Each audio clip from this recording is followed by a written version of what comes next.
हाँ जी, good afternoon.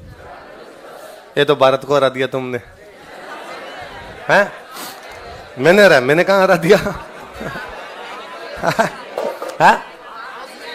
मैं नहीं आया था इसलिए, कल संडे था तो कल तो छुट्टी थी। अच्छा, और तुम्हारा क्लास चेंज कर दिया गया? कैसा लग रहा है तुम्हें? नहीं लग रहा अच्छा? ये एक बीमारी है ना, इसको कहते हैं आप जिस जगह रहते हो वहां से आपको प्यार हो जाता है। अब यहां जो बेच बैठा था ना, उसको आप वाले में भेजा है तो वो वैसे गालियां निकालता है। ये क्या तरीका है, लंबे लंबे क्लास में भेज दिया, पीछे से तो दिखाई नहीं दे रहा इसमें मास्टर है। यहां पर एक मास्टर लग रहा है छाती पे चढ़ गया ऊपर, एक इतना ऊपर खड़ा कर देते हो, ऐसे ऐसे देखना पड़ता है मास्टर को। ऐसा होता है, 2-4 दिन में आदत पड़ जाएगी। चलो, ये क्या पढ़ा था लास्ट क्लास में हमने? बीकानेर शुरू कर लिया था ना। चलो थोड़ा सा सुना दो पुराना ना, याद तो होगा नहीं है तो देख देख के सुना दो। बीकानेर के पुराने नाम क्या क्या थे? अच्छा, बीकानेर में पहला राजा कौन बना था? कौन सी माता जी के आशीर्वाद से? अपने कौन से काका के साथ? अपने कौन से छोटे भाई के साथ? बीकानेर वाला इलाका कब जीता था? उसे राजा कहां घोषित किया गया? बीकानेर शहर कब बसाया गया? कौन से त्योहार के दिन बसाया गया? इसलिए आखा तीज को बीकानेर में। जोधपुर के कौन से राजा पे अटैक किया? क्या लेने के लिए अटैक किया? कोडमदेसर में कौन सा मंदिर बनवाया? बीकानेर में कौन सा मंदिर बनवाया? बीकानेर के राठौड़ों की वो इष्ट देवी कौन सी है? करणी माता। लूणकरण सर झील किसने बनवाई थी? लूणकरण ने बनवाई थी। लूणकरण जो है वो किसके आशीर्वाद से राजा बना था और उसे क्या कहा जाता है? कलयुग का कारण। ऐसा कहने वाला कौन है? बिठू सोचा। उसने नागौर के कौन से राजा को हराया था? मोहम्मद खान। जैसलमेर के कौन से राजा को? कौन से युद्ध में लड़ता हुआ मारा गया था? दोषिक युद्ध में किसके खिलाफ लड़ता हुआ मारा गया था? अभी मीरा कहाँ का नवाब था? नारनौल का नवाब था अभी मीरा। उसके बाद में हम पढ़ रहे थे आगे है आपका जैत सिंह। जैत सिंह जो था कामरान को कौन से युद्ध में हरा था? राथी। कामरान कौन था? हुमायूं। इस युद्ध की जानकारी कौन सी किताब में? राव जैतसिंह छंद। ये किताब किसने लिखी थी? इस युद्ध से पहले कामरान कहां पर कब्जा करता है? बटने। कहां पे कब्जा करता है? बटने। अच्छा, उसके बाद हमने आगे पढ़ा था कल्याणमल। कल्याणमल के टाइम में एक ही बात पड़ी कि एक राइटर है उसके दरबार में, सदाशिव भट्ट, और उसने किताब लिखी है जो किताब हमें किसकी जानकारी देती है? सेनाओं की जानकारी, सैनिक हथियार और किलों की जान। उसके बाद हम पढ़ रहे थे राय सिंह। अकबर ने कितने का मनसबदार बनाया था? 4 राजा। अकबर की साइड में राजस्थान के कौन से राजाओं को लेके आया था? सिरोही का सुल्तान और जालोर का ताज खान। उसने कठौली के युद्ध में किसको हराया था और किसको मार दिया था? फिर अकबर ने कितने परगने दिए थे? कब दिए थे? 1577 के अंदर। कितने परगने दिए थे? 51। फिर जहांगीर ने कितने का मनसबदार बनाया? कहां की जिम्मेदारी सौंपी? किसके विद्रोह के टाइम की बात है? खुद बुरहानपुर में था तो कौन से मंत्री को भेजा उसने? करमचंद को। क्या बनाने के लिए? जूनागढ़ किले में कौन सी प्रशस्ति लगी हुई है? ये राय सिंह प्रशस्ति किसने लिखी थी? जयता। किसने लिखी थी? करमचंद पर कौन सी किताब? करमचंद पे किताब लिखने वाला राइटर कौन था? जयसोम। इस किताब में राय सिंह को क्या कहा गया?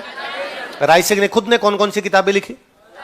राय सिंह महोत्सव, वैद्यक वंशावली, ज्योतिष रत्नमाला और ये बाल बोधिनी क्या है? ज्योतिष ग्रंथों पर टीका है। अच्छा, उसके बाद हम पढ़ रहे थे कि राय सिंह दानवीर आदमी था, इसलिए क्या कहलाता है? राजपुताने का कारण। ऐसा कहता कौन है? राय सिंह एक छोटा भाई था, उसका नाम क्या था? पृथ्वीराज। उसने किसके मरसिए लिखे थे? किसके दरबार में रहता था?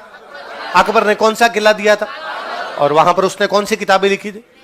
वैली कृष्ण रुक्मणी, गंगा लहरी, दशरथ वराउत, दशम भागवतरा, इतना ही लिखवाया या और कोई लाइन भी थी? वो एलपी तेसी की लाइन तो नहीं लिखवाई? चलो आप। हाँ,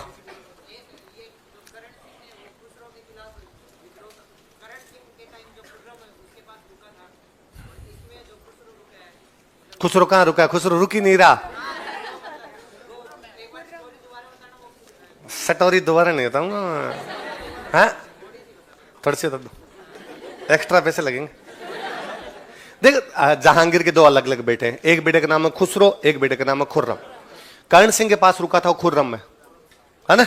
वो खुर्रम ने अलग विद्रोह किया था। खुसरो तो जहांगीर राजा बना था तभी विद्रोह कर देता है। खुसरो ने जब विद्रोह किया तब खुसरो रहता है पंजाब। खुर्रम ने जब विद्रोह किया तब खुर्रम था साउथ इंडिया, तो अलग अलग बैठे हैं, अलग अलग टाइम बाप के खिलाफ विद्रोह करते हैं। खुसरो ने विद्रोह किया, जहांगीर ने पकड़ के उसकी आंखें निकाल दी, बाद में खुर्रम उसको मार देता है। ठीक है, खुर्रम ने जब विद्रोह किया वो भाग के मेवाड़ वालों के पास आया, थोड़े दिन बाद जहांगीर ने उसको पकड़ा भी, उसको गिरफ्तार भी रखा था, लेकिन बाद में उसको छोड़ दिया। जहांगीर के मरने के बाद वो बादशाह बन गया, नाम रख लिया शाहजहां। खुर्रम का नाम ही बाद में क्या हो गया, समझ में आ गई? पेमेंट कर देना, ठीक, चल। हाँ हाँ, 1522। नहीं तो किसने बताया तुम्हें? है नहीं, थोड़ा सा गलती करती हूँ।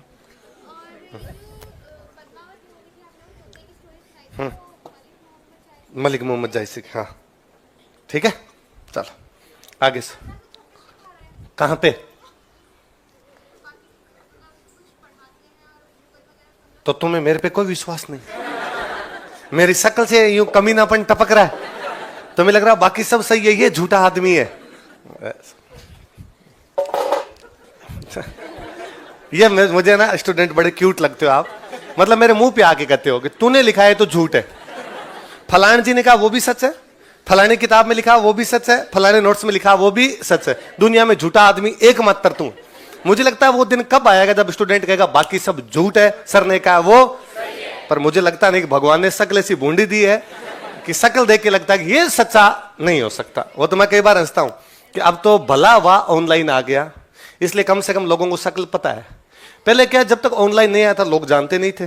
फिर मैं पहले दिन क्लास में जाता था, कई तो मेरी तरफ यूं देखते, तू पढ़ाएगा, सच में तू ही पढ़ाएगा। कईयों को और डाउट होता अंदर बैठे बैठे।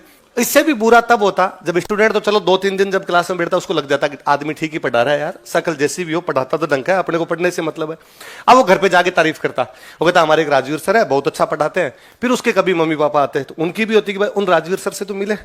अब वो स्टूडेंट मेरे को बाहर ही मिल जाता कि सर मेरे मम्मी पापा ऊपर बैठे मिलना चाहता, मगर नहीं भाई प्लीज मत मिला, तेरे पापा को देखते ही मैं लगूंगा जैसे मैं बजरी का ठेकेदार हूं। इसलिए बनास से अवैध बजरी मैं ही निकालता हूं। मत मिला ऐसा मत कर दूं। फिर उसके पापा चूंकि मिलते हो कहते नमस्ते, पर वो यूं बड़े देखते कि ये मास्टर फिर ये कोचिंग थोड़े दिन ही चलेगी। चलो इसी में एक बात और लिखते हैं, देखो ना,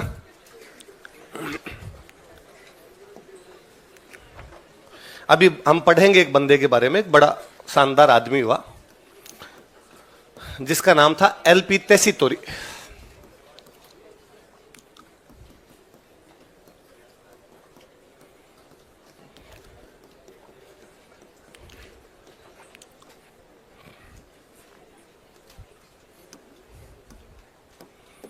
क्या नाम बंदे का? एलपी। मैं भी बता दूंगा कौन है कौन नहीं है। इसने पृथ्वीराज राठौड़ के बारे में एक लाइन लिखी थी। इसने पृथ्वीराज राठौड़ के बारे में कहा था कि डिंगल का होरेस है। किसका होरेस है? डिंगल का होरेस है। आप एक बार एक लाइन लिखो, फिर मैं सारी चीजें बताऊंगा। तेसीतोरी कौन है, डिंगल क्या होती है, होरेस क्या होता है, सब पढ़ेंगे हम। लिखो एक बार, लिखो। एलपी तेसीतोरी ने इसे डिंगल का होरेस कहा था। L P Tessitori called him Horace of Dingal. L P Tessitori ने इसे डिंगल का होरेस कहा था। L P Tessitori called him Horace of Dingal. L P Tessitori ने इसे डिंगल का होरेस कहा था। L P Tessitori called him Horace of Dingal. क्या कहा था? डिंगल का होरेस। अब सुनना, एक बात और सुनना। अब इसी में एक हेडिंग डालो नीचे, वेली कृष्ण रुक्मिणी। पहले हम इसके बारे में पढ़ेंगे, फिर इसकी वापस चर्चा करेंगे अपने। एक हेडिंग डाल लो, वेली कृष्ण रुक्मिणी।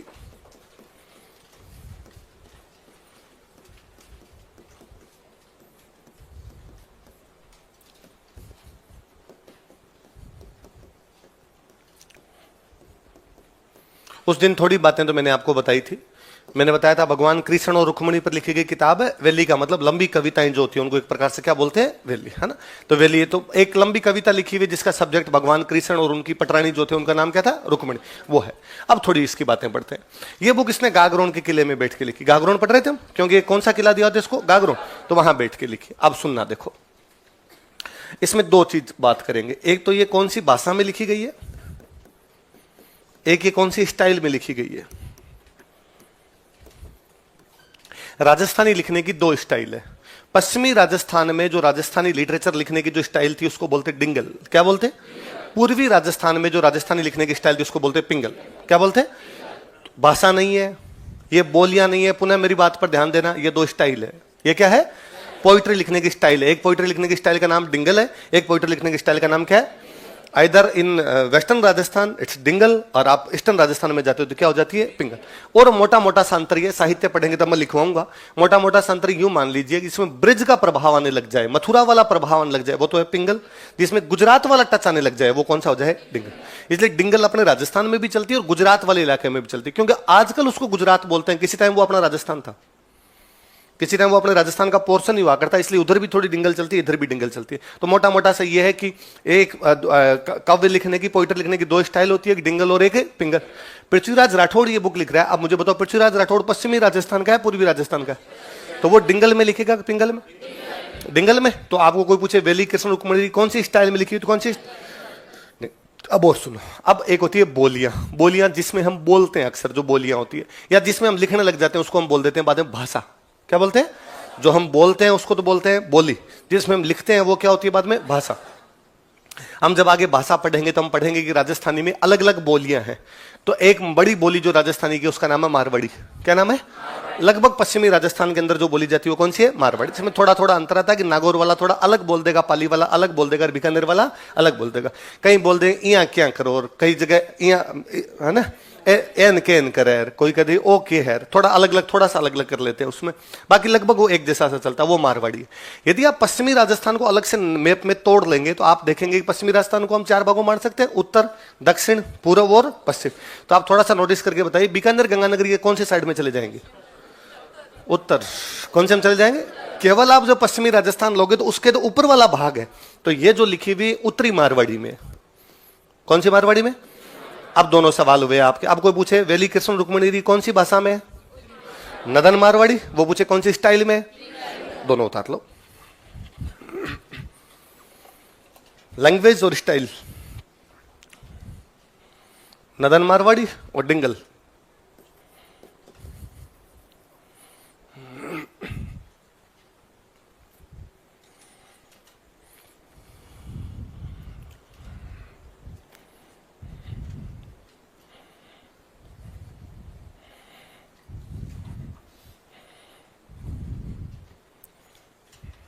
किसके दरबार में रहता है पृथ्वीराज राठौड़? अकबर। ऑब्वियस सी बात, अपनी बुक लिखने के बाद में किसको दिखाएगा? अकबर को। भाई आप कोई काम करो अच्छा तो आप मुझे तो दिखाई दो कि सर ये देखो देखिए किया कैसा गया। तो वो अकबर के पास गया और उसने अकबर को जाकर, भाई बादशाह अकबर, ये मैंने एक बुक लिखी है, बुक का नाम है वेली कृष्ण रुक्मणी, और देखो देखे पढ़ के कैसी लगती है। पर अकबर तो कहां से पढ़े? अकबर अंगूठा छापता था, अकबर तो पढ़ नहीं सकता। तो अकबर के दरबार में एक राइटर था, उस राइटर का नाम था दुर्सा आढ़ा। क्या नाम था? आगे हम पढ़ेंगे। अपने राजस्थान की सिरोही के रहने वाले एक राइटर थे, नाम क्या था इनका? और अकबर ने दुर्सा जी तरफ देखा कि दुर्सा जी ये बुक पढ़ के बताओ देखे कैसी है। दुर्सा जी ने कहा भाई बुक बढ़िया, टाइम लगेगा। दिए 7 दिन, 1 वीक में पढ़ गया। दुर्सा जी पढ़ गया। दुर्सा जी ने आके कहा कि भाई हिंदुओं में 4 वेद होते हैं। कितने वेद हैं?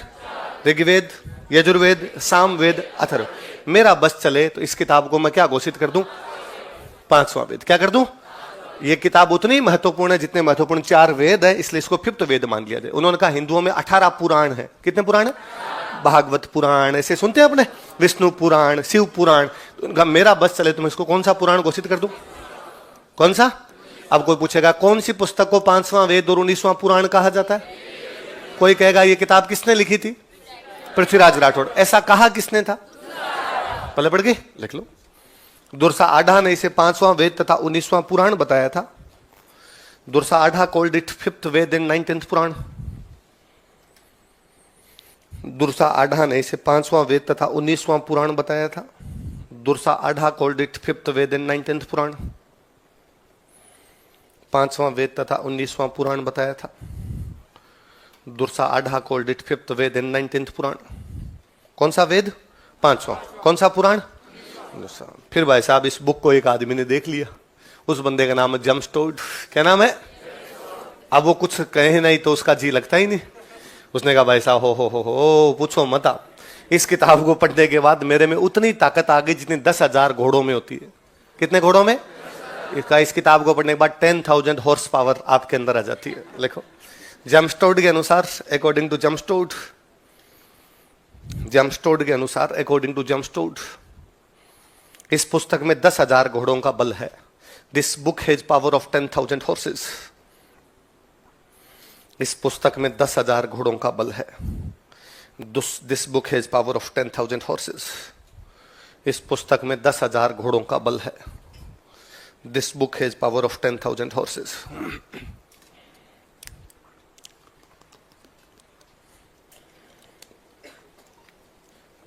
कितने घोड़ों का बल है? ऐसा किसने कहा? अब याद रहेगा। अब प्री में फैक्चुअल क्वेश्चन ये बनेगा, वेली कृष्ण रुक्मणी किसके द्वारा लिखी गई थी? पृथ्वीराज राठौर। वेली कृष्ण रुक्मणी कौन सी शैली में लिखी गई थी? डिंगल। वेली कृष्ण रुक्मणी की भाषा कौन सी है? उत्तरी मराठी। किसने इसे 5वां वेद 19वां पुराण बताया था? और किसने इसमें 10,000 घोड़ों का बल बताया? मेंस में कोई कहे कि वेली कृष्ण रुक्मणी पर टिप्पणी लिखी, कमेंट ऑन वेली कृष्ण रुक्मणी, बता सकते हैं?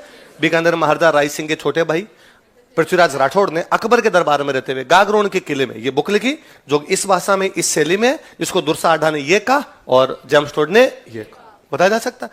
अब एक बंदे का नाम लिखा हमने ऊपर, एलपी तेसीतोरी। क्या लिखा है? उस बंदे के बारे में पढ़ते हैं अपने। हेडिंग डालो एक, एलपी तेसीतोरी। कौन है, कहां से आया, क्या था?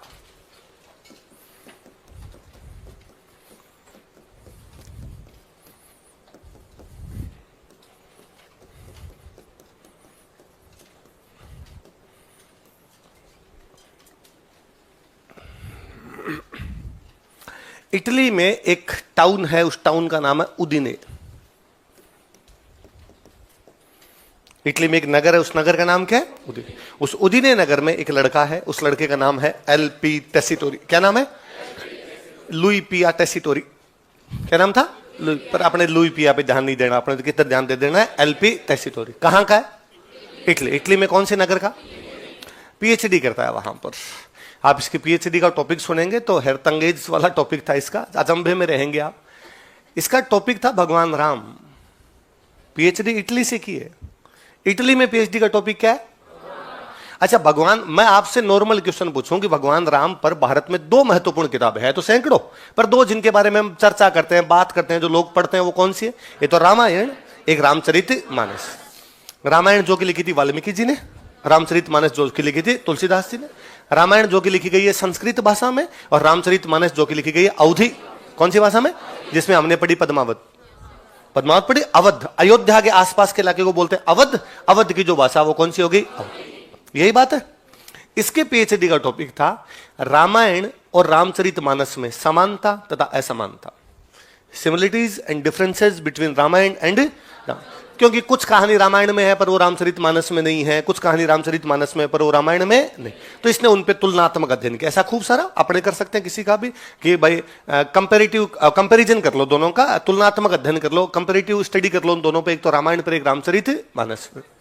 इसका मतलब है बंदा इटली में भी भारत के प्रति लगाव रखता है।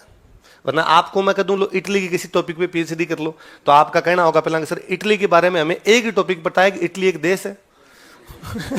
इसके अलावा बाकी हम कुछ भी जानते हैं?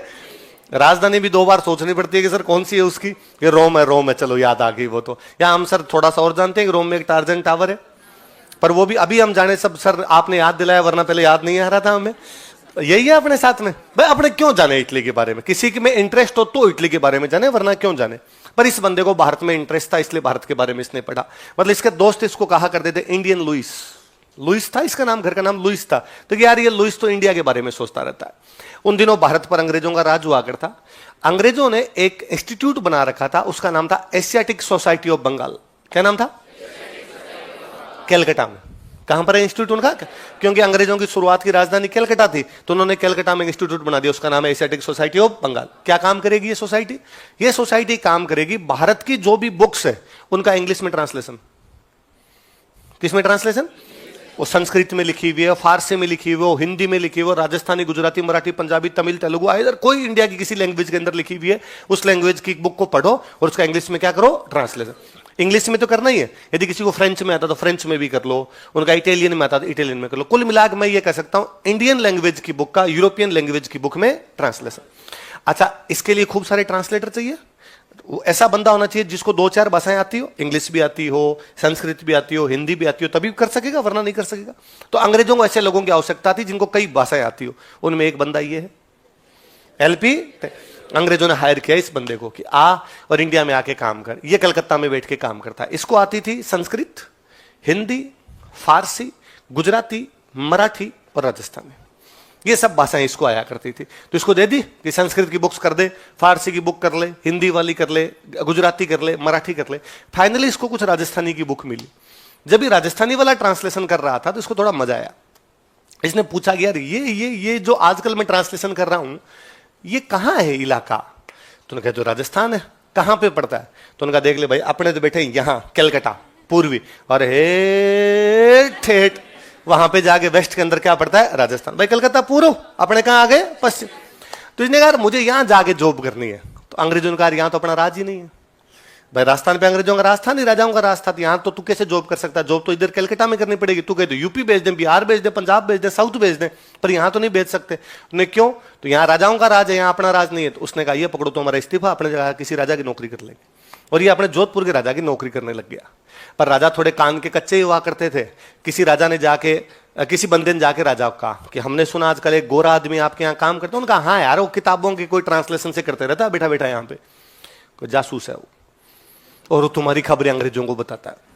राजा को इतना भरोसा हुआ उस आदमी पे, तहसीतौरी को जोधपुर से निकाल दिया गया। बेचारा खूब रोया, मतलब जोधपुर में हाथाजोड़ी की इसने कि प्लीज मुझे जोधपुर रहने दो, पर नहीं रखा। तो इसको ये आ गया बीकानेर। इसको किसी ने कहा जोधपुर से आके बीकानेर, वहां चला जा। बीकानेर के राजा के पास गए। इसने राजा को जाकर भाई मैं ट्रांसलेशन कर सकता हूं। राजा इसको एक लाइब्रेरी में लेके गए। राजा ने कहा कि लाइब्रेरी हमने पिछले कई सालों से खोली नहीं, ताला लगा रखा है, इसमें खूब सारी किताबें, तू जाने तेरा काम जाने। उसमें लगभग 3000 किताबें थी जो हाथ से लिखी हुई थी। ये सारी पढ़ गया और इसने सब किताबों पे फुटनोट लिखे हैं कि किस किताब में कौन सी अच्छी बात है, कौन सी बुरी बात है। राव जेठ सिरोच्छंद तभी हमारे सामने है जब तहसीतौरी बीकानेर आया। उससे पहले लाइब्रेरी में दबी हुई किताब थी। हम जानते भी नहीं थे कि बीकानेर के बारे में ऐसी कोई किताब है। यदि तहसीतौरी नहीं आता उस लाइब्रेरी को नहीं खंगाला जाता। और राव जेठ सिरोच्छंद के बारे में हम जानते। ये 1914 में बीकानेर आता है, 1919 तक बीकानेर था। 1919 में इसकी मम्मी डेथ होती है तो ये इटली जाता है। वापस जब आ रहा होता है, उन दिनों फर्स्ट वर्ल्ड वॉर समाप्त हुआ था। वर्ल्ड वॉर के सैनिक अपने अपने देशों में लौट रहे थे। हर 100 साल में महामारी आती है, जैसे अपने 2020 में है कोरोना, ठीक 100 साल पहले एक बीमारी आई थी, उसका नाम था इन्फ्लुएंजा। क्या नाम था?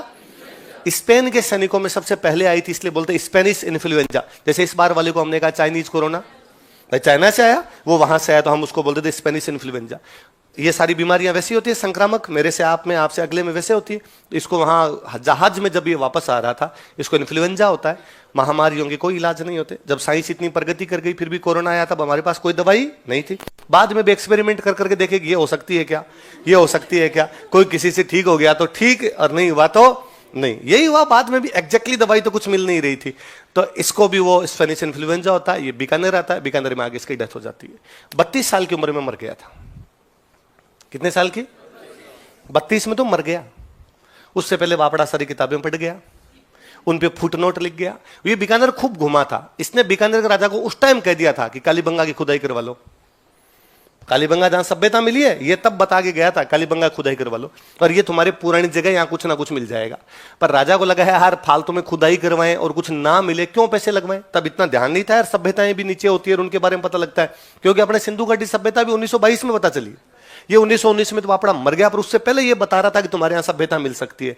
तो कालीबंगा की पहली बार कोई जानकारी बंदा देता तो वो कौन था? एलपी तहसीतौरी। अब जब ये बैठ के वहां किताबें पढ़ रहा था, तब इसके सामने ये किताब भी आई, वेली कृष्ण रुक्मणी। ऑब्वियस बात है, ये बहुत फेमस किताब है, ये भी उसके सामने। इसने जब इस वेली कृष्ण रुक्मणी को पढ़ा तो इसने कहा कि जब मैं इस पृथ्वीराज राठौड़ को पढ़ता हूं, जिसने ये वेली कृष्ण रुक्मणी लिखी है, जो कि कौन सी शैली में लिखी हुई है? डिंगल। तो मुझे हमारे इटली का एक पोइट याद आता है कि यार हमारे इटली में भी एक पोइट था, ऐसे ही लिखता था। उस पोइट का नाम था होरेस। क्या नाम था? तो जब मैं इस पृथ्वीराज राठौड़ को पढ़ता हूं डिंगल में, तब मुझे लगता है कि ऐसा ही हमारी इटालियन में कोई लिखता है, तो वो कौन लिखता है? होरेस। इसलिए डिंगल का क्या है? तुलना तभी की जाएगी जिस आदमी को आपने देखा है। आप किसी बंदे को देख के कहते हो यार ये उतना ही लंबा जितने लंबे मेरे ताऊ जी है ना, ये उतना ही शरीर के अंदर मोटा है जितने हमारे गांव के अंदर फलान जी है, क्योंकि फलान जी को आपने देख रखा है तो उनकी आप तुलना कर देते हो। इसने होरेस को पढ़ रखा था तो पृथ्वीराज राठौड़ की तुलना किससे कर दी? होरेस। होरेस रोमन लैंग्वेज में लिखता था। इटली की लैंग्वेज कौन सी? रोमन। इटली की राजधानी रोम, तो वहां की लैंग्वेज कौन सी होगी? रोमन। अपने वाले ने डिंगल में लिख गए, इसलिए क्या कहा गया? डिंगल का। पहले पढ़ी सारी बातें आगे समझो। इस बंदे के 2 सपने थे एलपी तहसीतौरी के। एक तो मैं भारत के अंदर ही मर जाऊं, राजस्थान में, बेसिकली राजस्थान में मर जाऊं और राजस्थान में ब्याह कर लूं। पहला सपना पूरा हुआ, लेकिन दूसरा सपना, क्योंकि अपने वालों ने, किसी ने इसको बाई अपनी नहीं, इसने कहा भी कि यार देख लो अपने वालों का नहीं, हम अपनी बहन बेटी ऐसे विदेशियों को देते। हाँ तुम्हारे यदि कोई बहन हो थोड़ा सोचा जा सकता है। अपने वालों ने दिमाग लगाया कि इसकी बहन वहां से आएगा, ये गोरा आदमी है, तो बहन फूट रही होगी, अगली पीढ़ियां तो सुधरेगी कम से कम। लेकिन ये अपना दूसरा सपना पूरा यही मरा था, बीकानेर में छतरी बनी हुई है। आपने राजस्थान का जो स्टेट आर्काइव है, आर्काइव समझते हो, जहां पुरानी किताबें रखी हुई तो उसको बोलते हैं आर्काइव। क्या बोलते हैं? हिंदी वाला शब्द अभिलेखागार, जिसमें अभिलेख रखे हुए उसको क्या बोलते हैं? अभिलेख। वो बीकानेर में। कोई पूछे राजस्थान का स्टेट आर्काइव कहां पर है, तो कहां पर है? बीकानेर। उस आर्काइव के एक कमरे का नाम हमने कर रखा है एलपी टेसीटोरी कमरा, एलपी टेसीटोरी रूम, एलपी टेसीटोरी हाउस। एक कमरा हमने अलग से, स्कूल मिला के आर्काइव में एक ऐसा रूम है जो किसको डेडिकेट है, क्योंकि एलपी टेसीटोरी रहता ही कहां था? बीकानेर। आर्काइव भी कहां पर है? बीकानेर। एक जैन मुनि थे, उनको इसने अपना गुरुजी बना लिया था। उन जैन मुनि का नाम था धर्मविजय सूरी। क्या नाम था? धर्मविजय सूरी। तो मेरे ना इन जैन मुनि को लिखे हुए इसके कई लेटर पढ़े हुए हैं जो टेसीटोरी इनको लिखता है। वो लेटर आप पढ़ लो तो अपने को लगता है कि चुल्लू भर पानी हो तो डूब मरे। इसने सारे लेटर अपने राजस्थानी लैंग्वेज में लिखे, और कोमा की भी गलती नहीं है। आप ये नहीं बता सकते कि सर इसने कोमा यहां पर गलत लगा दिया, वो भी सही लगा है। इसके ज्यादातर लेटर वैसे मिलते हैं क्योंकि ये दूसरे धर्म का था, ईसाई था। अपनी सारी पुरानी किताबें होती थी मंदिरों में। मंदिर अपने, मैंने एक बार पहले बताया था, मंदिर न केवल पूजा का स्थान थे बल्कि मंदिर हमारे विद्या का केंद्र भी थे, पढ़ाई लिखाई हुआ करती। इसलिए जो भी पुरानी किताबें वो कहां पर मिलती? मंदिरों। अच्छा, पुरानी किताबें ज्यादातर जैनों की लिखी हुई है, सूरी सूरी मिलते हैं अपने को सारे जैनों किताबें। तो जैनों की पुरानी किताबें किसके मंदिरों में मिलेगी? जैनों के। अब ये किसी मंदिर में जाए तो लोग जाने नहीं देते, वैसा कौन है, तुम्हारा मंदिर में क्या काम है? तो ये बेचारा बाद में इनके लेटर लिखवा के लेके जाता धर्मविजय सूरी के, और ये लेटर दिखाता कि सर ये देखो मुझे उन्होंने भेजा है, तो मंदिर में एंट्री मिल जाती। तो इसके कई लेटर वैसे हैं कि मैं उस मंदिर में गया, मैं फलोदी गया था, मैं पोखरण गया था, लेकिन वहां मंदिर के अंदर मुझे जाने नहीं दिया गया, लेकिन मैंने आपका नाम लिया और मुझे बड़ी खुशी हुई कि आपका नाम लेते उन्होंने जाने दिया। मैंने ये किताबें आपके रेफरेंस से वहां पर पढ़ी थी, जल्दी आपसे मिलने के लिए आऊंगा। और केवल बातें, ये केवल सामान्य समाचार नहीं, बाकी बातें भी इसकी आप पढ़ोगे तो उसको लगेगा इसकी मेंटेलिटी भी राजस्थान जैसी हो गई थी। एक लेटर के अंदर लिखता है, मेरा भाई फौज में है, उसकी डेथ हो गई है, हालांकि मेरा मन करता है कि एक बार मैं घर पे जाके आऊं, लेकिन फिर मैंने सोचा कि जो आया है वो तो ये अपने नॉर्मल अपनी है कि भाई आसी वो तो है, उसमें क्या करना, आप दुख कितने दिन का होना चाहिए, तो जो आया है वो तो जाएगा, भगवान ने सबके दिन लिखे हैं, उसके इतने दिन लिखे हुए थे। ये सोच के मैं वहां पर गया तो मुझे लगा था बंदा केवल रहता नहीं था राजस्थान में, बल्कि मेंटेलिटी भी कैसी हो गई थी इसकी। बोले पड़ गई बात है, लिखो आप एलपी टेसीटोरी। अब सुनो, देखो पहले तो ये लाइन ये लिख लो, लिखो, यह है उदीने नगर का रहने वाला था, कोष्टक में इटली लिख लेना। यह है उदीने नगर का रहने वाला था, ही बिलोंग्ड टू टाउन नेम्ड उदीने। यह है उदीने नगर का रहने वाला था, ही बिलोंग्ड टू टाउन नेम्ड उदीने। उदीने कहां पड़ता है? इटली। यह है उदीने नगर का रहने वाला था, ही बिलोंग्ड टू टाउन नेम्ड उदीने। अब ऐसे लोग हैं ना जो भारत के बारे में जानते हो, उनको हम बोलते हैं भारतविद। क्या बोलते हैं? विद का मतलब होता है विद्वान, स्कॉलर। भारत का स्कॉलर इसलिए भारतविद। इंग्लिश का शब्द होता है इंडोलॉजिस्ट। क्या होता है? जो इंडिया के बारे में जाने वो क्या होता है? इंडोलॉजिस्ट। ये तो भारत, भाई भारत के टॉपिक पर कर रहा है पीएचडी, भारत में काम कर रहा है तो भारत के बारे में जानता है। फिर ये भाषा के बारे में खूब सारी बातें जानता था, खूब सारी भाषाएं जानता, इसलिए हम क्या बोल सकते हैं इसको? बोल सकते हैं लिंग्विस्ट। तो आप ये कह सकते हो कि ये एक भारतविद था क्योंकि भारत के बारे में जानता था, ये भाषाविद था क्योंकि अनेक भाषाओं के बारे में जानता। लिख लो, यह एक भारतविद तथा भाषाविद था। He was an Indologist and linguist. यह एक भारतविद तथा भाषाविद था। He was an Indologist and linguist.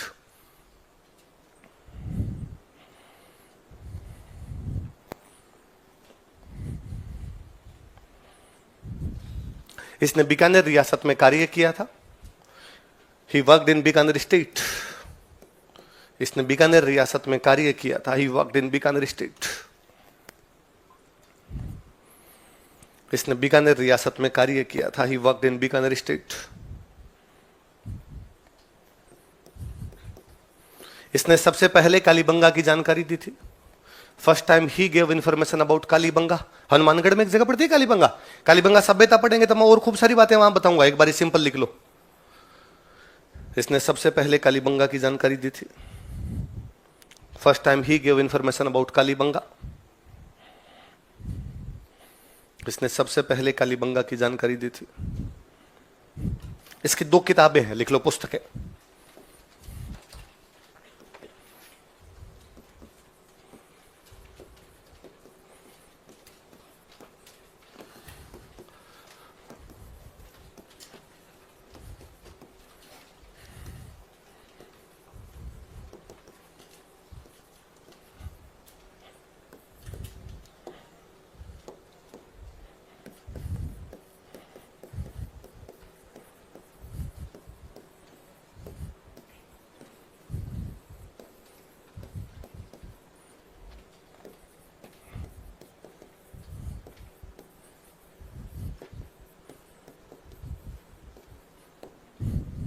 लिखो एक बार, मैं समझा दूंगा, समझा दूंगा। Bardic and historical survey of Rajputana, the notes on grammar of old western Rajasthani, the notes on grammar of old western Rajasthani.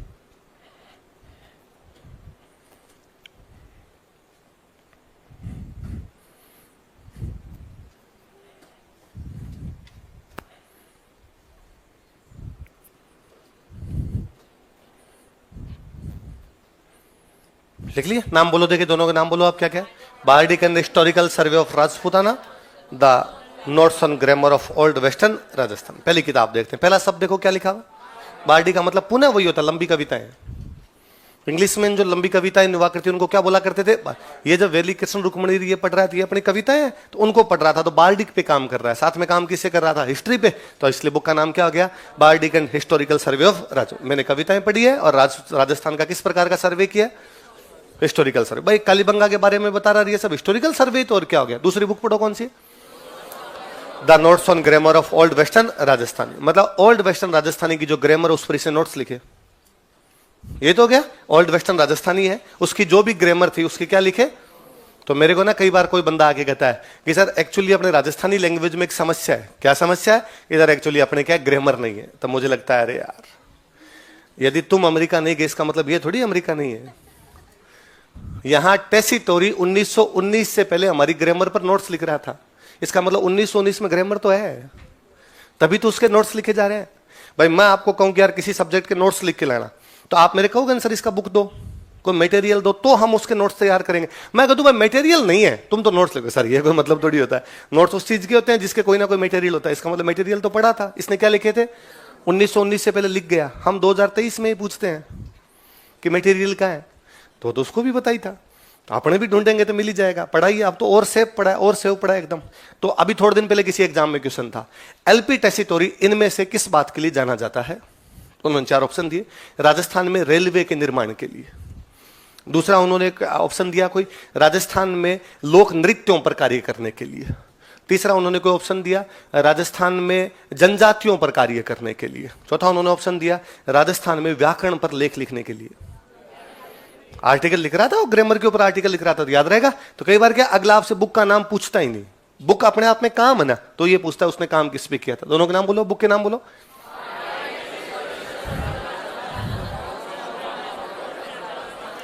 छतरी भी कहां बनी हुई है इसकी? बीकानेर। लिख लो, छतरी बराबर बीकानेर, सेनेट ऑफ।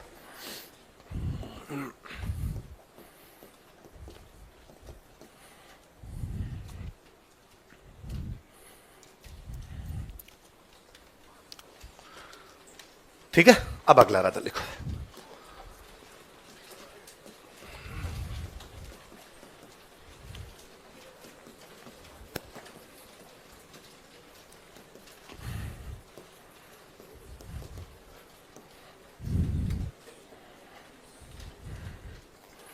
कौन है अगला राजा बोलो देखिए?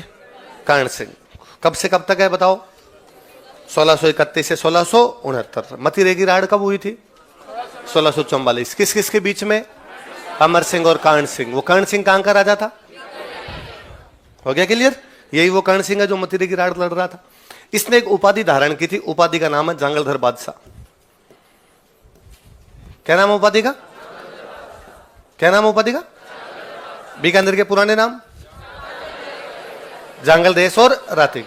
जांगल के देश का बादशाह, इसलिए उपाधि क्या हो गई? 2 सवाल। कोई पूछेगा बीकानेर में कौन से राजा ने जांगलधर बादशाह की उपाधि धारण की थी? कौन सी रियासत के राजा जांगलधर बादशाह की उपाधि धारण करते?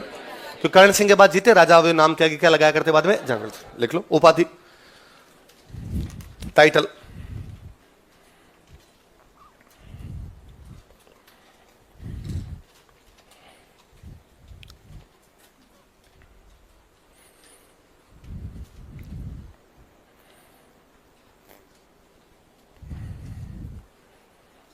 अब सुनो देखो, एक बहुत पुरानी किताब है जिसके राइटर है चिंतामणि भट्ट। क्या नाम है राइटर का? नाम क्या है? चिंतामणि भट्ट नाम करके एक राइटर है। और चिंतामणि भट्ट ने एक बुक लिखी है, उस बुक का नाम है सूक सप्तति। क्या नाम बुक का? सूक का मतलब होता है तोता। सूक का मतलब क्या होता है? सप्तति का मतलब 700। जैसे सूर सत सही, सूरवीरता की 700 कहानियां तो हमने क्या कर दिया, सूर से। तोते की 700 कहानियां संस्कृत में, वो अपने राजस्थानी में तो सूरसत से ही, ये संस्कृत में तो नाम क्या हो गया, किसकी बुक है, क्या नाम है बुक का? सूक का मतलब क्या होता है, तोता। सप्तती का मतलब क्या मतलब होता है, 7। कर्ण सिंह का एक बेटा है, बेटे का नाम है अनूप सिंह। क्या नाम है? कर्ण सिंह के बेटे का नाम क्या है? उसने एक राइटर को बुलाया, राइटर को बुलाकर ये जो शोक सप्तती है इसका राजस्थानी में अनुवाद कर दे। किस में अनुवाद कर दे? कौन सी बुक का? जो ओरिजिनली किसकी लिखी हुई है? अनुवाद कौन करवा रहा है? अनूप सिंह। किसका बेटा है? तो अनुवाद करने वाला उस बुक में जिसमें वो अनुवाद कर रहा लिखता है, मैं मां सरस्वती की कृपा से शोक सप्तती का राजस्थानी में अनुवाद कर रहा हूं। मैं जंगलदर बादशाह कर्ण सिंह के दरबार में यह अनुवाद कर रहा हूं। मैं जंगलदर बादशाह कर्ण सिंह के राजकुमार अनूप सिंह के कहने पर यह अनुवाद कर रहा हूं। मैं कौन, उसने कहीं लिखा ही नहीं, पूरी बुक में खुद का नाम नहीं है, पर उस बुक में पहली बार यह टाइटल है जंगलदर बादशाह। इससे पहले किसी भी बुक के अंदर यह टाइटल, तो अपने को पूछा कि जंगलदर बादशाह की पहली जानकारी कहां से मिलती है? शोक सप्तती से नहीं, शोक सप्तती के राजस्थानी ट्रांसलेशन से। शोक सप्तती तो ट्रांसलेशन से 1000 साल पहले की किताब है, उसके ट्रांसलेशन से जानकारी मिलती है। याद रहेगी बात, लिखो। शोक सप्तती के राजस्थानी अनुवाद से यह जानकारी मिलती है। या चिंतामणि भट्ट की पुस्तक शोक सप्तती, पूरा लिख लो। चिंतामणि भट्ट की पुस्तक शोक सप्तती के राजस्थानी अनुवाद से यह जानकारी मिलती है। This information is given bye Rajasthani translation of book Shok Saptati of Chintamani Bhatt. Chintamani Bhatt की पुस्तक शोक सप्तती के राजस्थानी अनुवाद से यह जानकारी मिलती है। This information is given bye Rajasthani translation of book Shok Saptati of Chintamani Bhatt. Chintamani Bhatt की पुस्तक शोक सप्तती के राजस्थानी अनुवाद से यह जानकारी मिलती है। This information is given by book Shok Saptati of Rajasthani translation of book Shok Saptati of Chintamani Bhatt. Chintamani Bhatt की पुस्तक शोक सप्तती के राजस्थानी अनुवाद से यह जानकारी मिलती है। कर्ण सिंह खुद विद्वान आदमी है, उसने एक बुक लिखी थी, उस बुक का नाम है साहित्य कल्पद्रुम। तो कर्ण सिंह ने खुद ने जो बुक लिखी, उस बुक का नाम क्या बताओ, देखे लिख लो। कर्ण सिंह की पुस्तक,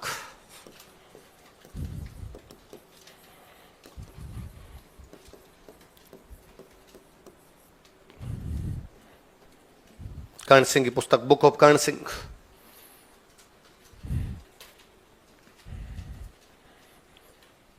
क्या नाम है कर्ण सिंह की बुक का बताओ, देखे साहित्य कल्पद्रुम। क्या नाम है? साहित्य कल्पद्रुम। चलो आगे। दरबारी विद्वान लिखो, कोर्ट स्कॉलर्स।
क्या क्या नाम बताओ, देखे कर्ण भूषण और काव्य डाकिनी। राइटर का नाम बताओ पहले, क्या? गंगाधर मैथिल। कर्ण किसके दरबार में रहता? गंगाधर मैथिल कर्ण सिंह। कर्ण सिंह के दरबार में रहता, इसलिए एक बुक कौन सी लिख दी उसने? कर्ण बुक। एक उसने कहा मेरे वाली कविता सबको खा जाएगी, कविताओं की डाकन है वो, तो कौन सी लिख दी उसने? काव्य डाकिनी। 2 किताब बताओ कौन कौन सी है? किसकी बुक है? गंगाधर, गंगाधर, गंगाधर मैथिल, मैथिल, मैथिल नहीं, 2 मात्राएं हैं, एक मात्रा नहीं। कितनी मात्राएं? हमारी आदत होती है मैथिल, मैथिल नहीं, क्या है? रणछोड़ भट्ट तैलंग, तैलंग अपने बोलते हैं तेलंग, तेलंग नहीं, क्या है? गंगाधर। जो मिथिला का रहने वाला है मैथिल, जो तेलंगाना का रहने वाला है तैलंग। तो क्या नाम बनते का बोलो देखिए, गंगाधर मैथिल। गंगाधर मैथिल की दो किताबें बताओ। कर्ण भूषण और काव्य। किस किसने मूवी देख रखी अब तक? 56। अब तक 56 मूवी किस किसने देखी? बाकी नहीं देख रखी? क्या करते हो तुम जिंदगी में? नाना पाटेकर की बहुत अच्छी मूवी है। अब तक एक बॉम्बे के अपने पुलिस ऑफिसर हुए थे जो एनकाउंटर स्पेशलिस्ट थे, उन्होंने 56 एनकाउंटर किए, इसलिए मूवी का नाम ही क्या हो गया? तो नाना पाटेकर उसमें पुलिस अधिकारी है, उनके जूनियर होता है एक सब इंस्पेक्टर होता है। नाना पाटेकर एक दिन उससे पूछते हैं कि तुम्हारी गर्लफ्रेंड का क्या नाम है? तो वो कहता है वैशाली। तो नाना पाटेकर कहते हैं साली तुम नॉर्थ इंडियन, वैशाली नहीं होता वैशाली होता है, वैशाली। तो वैसे ये मैथिल नहीं होता है, क्या होता है? मैथिल। क्या नाम है? तेलंग नहीं होता, क्या है? तो नाम बोलो, बोलो। गंगाधर मैथिल। क्या क्या? और कौन सा नगर है जयपुर में? वैशाली नगर। कौन सा है? कौन थी वैशाली? सर ये तो बताया नहीं आपने, ऐसे नहीं कर सकते। गर्लफ्रेंड थी सर, आपने ये कहा अभी। बिहार में वैशाली नाम की एक जगह है, वहां की एक बहुत फेमस डांसर भी थी, उसका नाम था आम्रपाली। क्या नाम था? आम्रपाली। तो वैशाली अपने उस टाइम की राजधानी थी भारत की। लिच्छवियों का जो राज्य था उसकी राजधानी जो हुआ करती, वो राजधानी कौन सी थी? भगवान बुद्ध, भगवान महावीर के टाइम में। तो भगवान बुद्ध बाद में उसको बौद्ध धर्म में लेके आते हैं आम्रपाली को। इसलिए भारत में जहां जहां वैशाली नगर है वहां आम्रपाली सर्किल है। आप दिल्ली का वैशाली नगर जाओगे, आम्रपाली सर्किल है। आप यहां जाओगे तो यहां पर भी क्या है? तो आप जब भी कभी वैशाली नगर के आम्रपाली सर्किल जाओ तो आप याद करोगे? याद करोगे? क्या याद करोगे? सर ये नहीं पता, याद कर लेंगे। आपने कहा था आ गए आम्रपाली सर्किल, आ गए। चलो अगला राजा लिखो।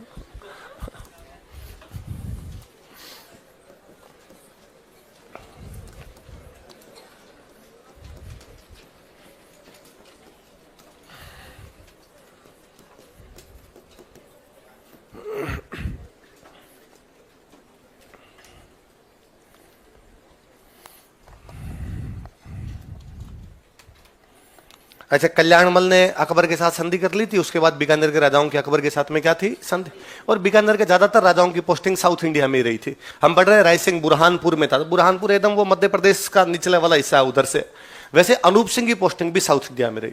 इसने साउथ इंडिया में औरंगजेब की तरफ से कई अच्छी लड़ाइयां जीती। किसकी तरफ से? और औरंगजेब की तरफ से अच्छी लड़ाइयां जीती। तो औरंगजेब ने इसको एक उपाधि दी थी, उस उपाधि का नाम है माही मरातिब। क्या उपाधि है? जैसे मैं बताऊं, आज मैं यदि कहूं कि यार आर्मी का सबसे बड़ा ऑनर कौन सा होता है, तो आप मुझे कहोगे सर परमवीर चक्र। इंडियन आर्मी में आज सबसे बड़ा कोई ऑनर माना जाता है, अपना सबसे बड़ा अवार्ड माना जाता है, तो कौन सा माना जाता है? परमवीर चक्र। वैसे वैसे उस समय मुगलों के दरबार में सबसे बड़ा मिलिट्री ऑनर कोई था, तो वो कौन सा था? जिसका कुछ कुछ मतलब ऐसा धरती जीतने वाला, विजेता टाइप का मतलब, माही मरातिब। तो औरंगजेब ने बीकानेर के एक राजा को माही मरातिब की उपाधि दी, अनूप सिंह। किसको दी? अनूप सिंह। क्या जीतने के कारण? South India. क्या जीतने के कारण? लिख लो, दक्षिण भारत में जीत के कारण, due to victory in south India. दक्षिण भारत में जीत के कारण, due to victory in south India. Aurangzeb ने इसे माही मरातिब की उपाधि दी थी। Aurangzeb gave him title of Mahi Maratib. Aurangzeb ने इसे माही मरातिब की उपाधि दी थी। Aurangzeb gave him title of Mahi Maratib.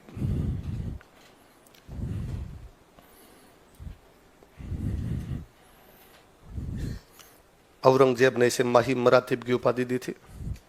Aurangzeb gave him title of Mahi मरातिब। कौन सी उपाधि दी थी? माही मरातिब। समझ जाओगे ना क्या है? कहां पर जीत के कारण? जब ये साउथ इंडिया में पोस्टेड था उन दिनों औरंगजेब थोड़ी अपनी कट्टर नीतियां अपना रहा था। औरंगजेब कह रहा था कि मंदिर तोड़ दी जाए। क्या तोड़ दी जाए? मैंने अभी आपको थोड़ी देर पहले बताया कि मंदिर अपने लिए दो चीजों से महत्वपूर्ण थे। एक तो वो अपना वर्शिप पैलेस है, पूजा स्थल है ना। दूसरा है कि वो अपने स्कूल ले दे के, अपने स्कूल वही हुआ कर जहां बच्चे पढ़ा करते। इसका मतलब मंदिर में एक तो मूर्ति, एक किताबें। और आक्रमणकारी जाते इन दोनों पर आक्रमण करते, एक तो मूर्तियां तोड़ते और किताबें फाड़ देते। तो अब किसी एक मंदिर है, मैं मान लो उसका पुजारी हूं, और मुझे पता चला कि यार औरंगजेब की सेना आ रही है मंदिर तोड़ने के लिए। तो मुझे पता था एक तो ये मूर्ति तोड़ के जाएंगे, ये किताबें फाड़ के जाएंगे। तो मेरा पहला ये लक्ष्य बनता है कि मैं इनको बचाऊं, कैसे न कैसे करके बचा लूं, मैं मूर्ति बचा लूं। भाई अपने कहते हैं टूटी हुई मूर्ति अच्छी है ना। मूर्ति छोड़ो, आपने तो कप टूट जाता है तो चाय नहीं पीते घर में। मम्मी ने कहते स्टूडेंट लाइफ में तो अपने टूटे हुए में पीते हैं। कि रूम पे तो एक आधा टूट ही जाता है, वरना स्टूडेंट लाइफ की सबसे जोरदार पहचान है कि यदि कोई रूम पे गेस्ट आ जाए तो भयंकर दिक्कत होती है, क्योंकि अपने पास 4 कप है, चारों अलग अलग है ना, अलग अलग कलर के हैं, एक छोटा है एक बड़ा है, फिर एक स्टील के गिलास में चाय लेके जा रहे हैं, है ना, 3 उन कप के अंदर लेके जा रहे हैं, तो वैसा होता ही है। पर चूंकि घर पे मम्मियों को दे भाई ये खंडित हो गया, इसका आप यूज करना, कोई भी चीज खंडित हो उसका यूज नहीं करते, तो मूर्ति तो बहुत बड़ी चीज हो गई भाई, तो कहा भाई मूर्ति खंडित नहीं होनी चाहिए, किताबें अपनी फटनी नहीं चाहिए, तो क्या किया जाए, तो लोग नदी में बहा देते कि भाई गंदे हाथ लगे, वरना वो किताब पे आके टॉयलेट करेंगे, मूर्तियों को तोड़ेंगे, मूर्तियों पे थूकेंगे, भगवान पे कोई टॉयलेट करे थूके तोड़े, इससे अच्छा इसको नदी में बहा दो। माँ गोदावरी, माँ गंगा, जो जो पास में नदियां, वो पवित्र नदियां, वो अपने साथ ले जाएगी, अपने पे तो पाप नहीं लगेगा कि आंखों के सामने कुछ ऐसा हो गया था। कहते अनूप सिंह को जब ये पता चला तो अनूप सिंह वहां ऐलान करता है कि किसी भी जगह पर मंदिर टूट रहा हो और यदि लोगों को लगे कि वहां की मूर्तियों को नहीं बचा पाएंगे, वहां की किताबों को नहीं बचा पाएंगे, मेरे पास लेके आ जाओ, मैं बचा दूंगा। इसलिए साउथ इंडिया में खूब सारे लोगों ने इसको मूर्तियां ला के दी, खूब सारी इसको ला के दी बुक्स, ये सारी बीकानेर लेके आ गया। अब इतनी मूर्तियों को क्या करें, तो एक बड़ा सा कमरा बनाया और उस बड़े से कमरे में सारी मूर्तियां रख दी। अब लोगों ने कहा भाई ये क्या है, तो हमने कहा ये मंदिर है। किसका मंदिर है, तो देवी देवताओं का मंदिर है। कौन से देवी देवता का मंदिर है, तो एक मूर्ति हो तो नाम ले, तो हमने कहा सारे देवी देवताओं का ये। पूछने वाले ने कहा सारे मतलब, हमने कहा सारे, उसने कहा सारे 33 करोड़ होते हैं, हमने कहा तो वो सारे ही है, इसलिए नाम है मंदिर का 33 करोड़ देवी देवताओं का मंदिर। क्या नाम है, आप कोई पूछे 33 करोड़ देवी देवताओं का मंदिर कहां पर है, कौन से राजा के टाइम बना, ये मूर्तियां कहां से लाया, कहां से लेके आया, लिखो, दक्षिण भारत से हिंदू देवी देवताओं की मूर्तियां लेकर आया था। He brought idols of Hindu God and goddess from south India. दक्षिण भारत से हिंदू देवी देवताओं की मूर्तियां लेकर आया था। He brought idols of Hindu God and goddess from south India. दक्षिण भारत से हिंदू देवी देवताओं की मूर्तियां लेकर आया था। He brought idols of Hindu god and goddess from South India.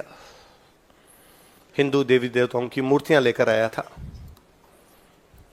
तथा इन्हें 33 करोड़ देवी देवताओं के मंदिर में रखवाया, तथा इन्हें 33 करोड़ देवी देवताओं के मंदिर में रखवाया। And kept them in temple of 33 crore deities, तथा इन्हें 33 करोड़ देवी देवताओं के मंदिर में रखवाया। And kept them in temple of 33 crore deities, तथा इन्हें 33 करोड़ देवी देवताओं के मंदिर में रखवाया। And kept them in temple of 33 crore deities। उनमें एक मूर्ति है, गणेश जी महाराज की मूर्ति है, जिनका नाम है हेरंब गणपति। क्या नाम है, लिखो, यहां पर हेरंब गणपति की मूर्ति भी है। There is also an idol of Heramb Ganpati. यहां पर हेरंब गणपति की मूर्ति भी है। There is also an idol of Heramb Ganpati. यहां पर हेरंब गणपति की मूर्ति भी है। There is also an idol of Heramb Ganpati. यहां पर हेरंब गणपति की मूर्ति। इस मूर्ति की विशेषता है कि गणेश जी महाराज शेर पे बैठे हुए। किस पे बैठे हुए, लिखो कोष्टक में, शेर पर सवार Ganesh ji. Ganesh are riding on lion. शेर पर सवार Ganesh ji, Ganesh are riding on lion. कुल मिला के बात यह है जी, बाकी पूरी दुनिया के अंदर गणेश जी महाराज नैनो कार चला रहे हैं, यहाँ गणेश जी के पास रेंज रोवर है। बाकी सब जगह चूहे पे घूम रहे हैं, पर यहाँ गणेश जी के पास क्या है। अच्छा, हम जब क्या, अब तो आपके क्या हिस्ट्री उतनी पढ़ाते हैं जितनी जीके में काम आती है। पहले जब हम आरएस का एग्जाम देते तब हिस्ट्री ऑप्शनल सब्जेक्ट हुआ करता, अलग अलग ऑप्शनल सब्जेक्ट होते। जब मेरे पास हिस्ट्री था तो तब हम हिस्ट्री थोड़ा डेप्थ में जाके पढ़ते। तब हम पढ़ते कि जो चूहा है ये पहले शिव जी का वाहन था। किसका वाहन था, शिव जी का। लेकिन बाद में धीरे धीरे शिव जी का वाहन हो गया नंदी बैल, और चूहा किसका वाहन हो गया, गणेश जी का। तब मुझे लगता कि यार ये तो ठीक वैसा है ना कि पापा के पास पहले बाइक होती है, फिर पापा कार लाते हैं, तब बाइक अपने को मिल जाती है। तो पहले शिव जी के पास नैनो थी, बाद में शिव जी लाए फॉर्च्यूनर, तो गणेश जी महाराज को कहा कि नैनो तू रख ले, और तब से लेके आज दिन तक गणेश जी महाराज के पास क्या है, नैनो, है ना। हालांकि खराब ही बात है, मतलब इतने ही मोटे ताजे आदमी को बहुत छोटी सी गाड़ी दी हुई है, ऐसा अच्छा नहीं भाई, उनके पास गाड़ी बड़ी होनी चाहिए। अच्छा, शेर किसका वाहन, ये और देखो, अपने सारे देवताओं के पास में गाड़ियां हैं, एक भी पैदल, सारे यूं पैसे वाले थे सारे। भगवान विष्णु सबसे बड़े, तो उनके पास हेलीकॉप्टर है, गरुड़ पे घूम रहे हैं भाई साहब, है ना, बड़े हैं तो हेलीकॉप्टर पे चले। तो अब शेर किसका वाहन है, माता जी का, दुर्गा माता का। तो मुझे लगता है कभी ऐसा हुआ होगा कि दुर्गा माता माँ पार्वती से मिलने आए होंगे, आपने रेंज रोवर बाहर पार्क की होगी, शिव जी महाराज, गणेश जी महाराज बाहर गए होंगे और गणेश जी ने जा कहा होगा ये मैं हूं, ये हमारी गाड़ी है और ये हमारे पाड़। वो वाली जो उनकी मूर्ति है वो हेरंब गणपति है। कौन सी है? कहां पे रखी हुई है? बीकानेर। कौन से मंदिर में? 33 करोड़। एक तो मूर्तियां लाया, दूसरी क्या लेके आया? पुस्तकें। लिख लो, दक्षिण भारत से संस्कृत पुस्तकें लेकर आया था। दक्षिण भारत से संस्कृत पुस्तकें भी लेकर आया था। He also brought Sanskrit books from south India. दक्षिण भारत से संस्कृत पुस्तकें भी लेकर आया था। He also brought Sanskrit books from south India. फिर एक लाइब्रेरी बनवाई इसने, उस लाइब्रेरी में रखवा दी। लाइब्रेरी का नाम था सरस्वती भंडार। क्या नाम था? ऑब्वियसली बात है, विद्या की देवी कौन? मां सरस्वती। तो बुक्स को किस में रखी जाएगी? सरस्वती भंडार। कि भाई यहां मां सरस्वती का भंडार है, भाई विद्या की देवी का भंडार लिखो। तथा इन्हें सरस्वती भंडार पुस्तकालय में रखवाया। And kept them in Sanskrit Saraswati भंडार लाइब्रेरी। तथा इन्हें सरस्वती भंडार पुस्तकालय में रखवाया। And kept them in Sanskrit Saraswati भंडार लाइब्रेरी। तथा इन्हें सरस्वती भंडार पुस्तकालय में रखवाया। And kept them in Saraswati भंडार लाइब्रेरी। आजकल इस लाइब्रेरी का नाम है अनूप संस्कृत पुस्तकालय। क्या नाम बोलो देखे? क्योंकि कौन से राजा के टाइम का है? अनूप सिंह। कौन सी भाषा की बुक से ज्यादा? संस्कृत रखी हुई है, तो पुस्तकालय। तो आजकल इसको क्या बोलते हैं? क्या बोलते हैं? अनूप संस्कृत। लिख लो, कोष्टक में इसी की लिख लो ताकि याद रह जाएगा। अनूप संस्कृत पुस्तकालय, अनूप संस्कृत लाइब्रेरी। कि फिर लोगों ने कहा भाई राजा अनूप सिंह के नाम पर ही करो यार, वही जब लेके आया था बुक्स। अनूप संस्कृत पुस्तकालय बंद कर लो बॉक्स में, है ना। इसी के अंदर वो 3000 किताबें थी जिनको टेसिटोरी पढ़ के गया। वो जो टेसिटोरी वाली लाइब्रेरी है वो यही लाइब्रेरी है। सरस्वती भंडार पुस्तकालय कह दीजिए, या उसका नाम क्या है आपके? अच्छा, मैंने अभी आपको बताया कि एक बुक है चिंतामणि भट्ट की शोक सप्तती, उसका कौन सी भाषा में अनुवाद हो रहा है? राजस्थान। कौन करवा रहा है? कर्ण सिंह का बेटा अनूप सिंह। कर्ण सिंह का बेटा अनूप सिंह यही है जो राजा बना हुआ। तो इसने खूब सारी संस्कृत की बुक्स थी जिनका ट्रांसलेशन करवा दिया। कौन सी भाषा में? लिख लो। इसने संस्कृत पुस्तकों का राजस्थानी में अनुवाद करवाया था। इसने संस्कृत पुस्तकों का राजस्थानी में अनुवाद करवाया था। He got translated Sanskrit books in Rajasthani. He got translated Sanskrit books in Rajasthani. इसने संस्कृत पुस्तकों का राजस्थानी में अनुवाद करवाया था। जैसे लिख लो, 2-4 के नाम लिख लेते हैं अपने। कोई मेंस में कभी आंसर लिखें तो अपने काम आए।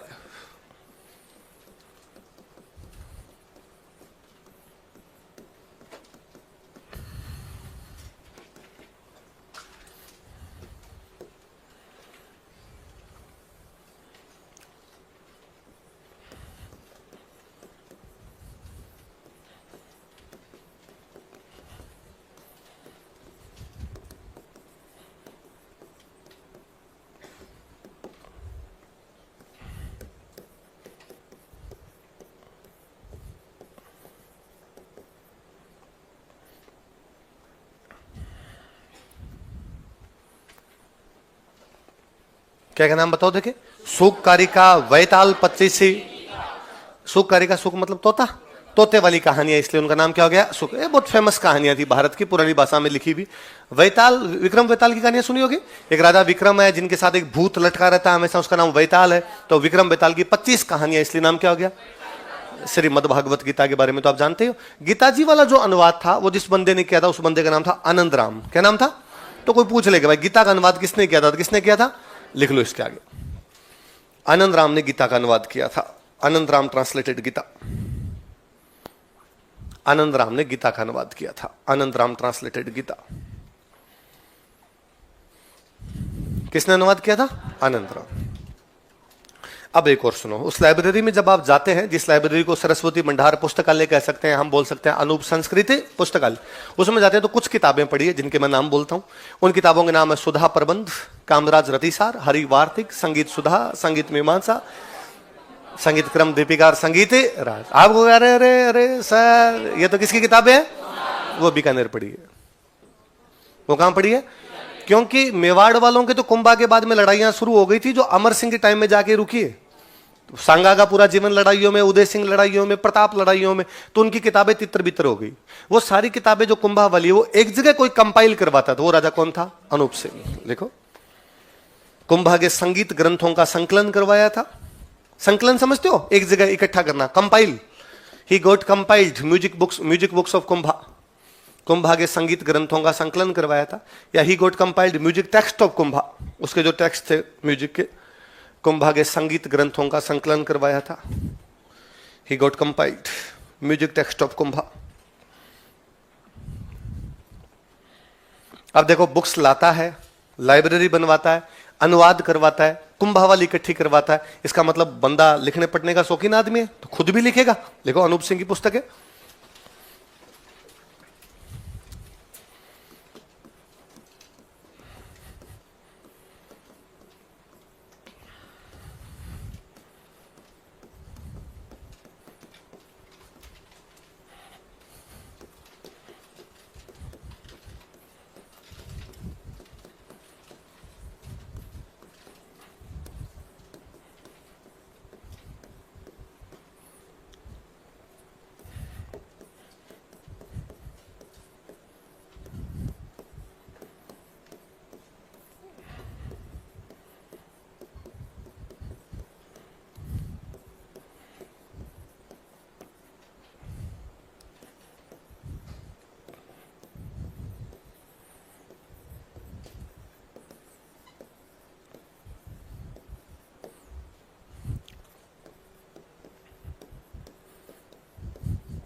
पढ़ो, नाम पढ़ो। अनुविवेक, काम प्रबोध, श्राद्ध प्रयोग, चिंतामणि, अनुपोदय। क्या क्या नाम दोबारा बोलो? श्राद्ध प्रयोग, चिंतामणि और अनुपोदय। ये जो अनुपोदय किताब है, ये गीत गोविंद पे टीका है। कौन सी किताब पे टीका है? आप कहोगे सर ये टीका तो हमने पहले पढ़ रखी है, रसिक प्रिया। कुंभा ने गीत गोविंद पे जो टीका लिखी उसका नाम क्या है? रसिक प्रिया। अनूप सिंह जो लिख रहा है वो क्या है? अनुपोदय। कौन सी है? अनूप। अच्छा, गीत गोविंद कौन से सब्जेक्ट की बुक है? संगीत। गीत गोविंद नाम ये किसकी बुक है? संगीत। ओरिजिनली किसकी बुक है? इसका मतलब बंदा संगीत का जानकार है, तभी तो कुंभा वाली किताबें इकट्ठी करवा रहा है। जो जानेगा वही इकट्ठी करवाएगा। लिखो कोष्टक में, गीत गोविंद पर टीका, कमेंट्री ऑन गीत गोविंद। गीत गोविंद पर टीका, कमेंट्री ऑन गीत गोविंद।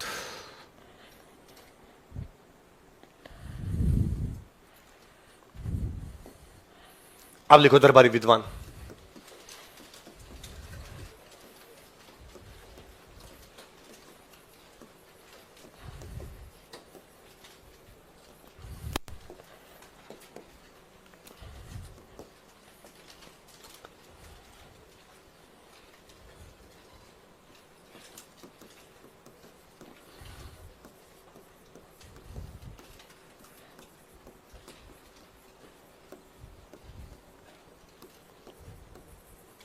आप लिखो ना, तब साथ साथ में मन ही मन बोल के लिखा करो ताकि याद हो जाएंगे। क्लास में बैठे बैठे यदि एक दो नाम भी याद हो जाते ना अपने, ठीक रहता है।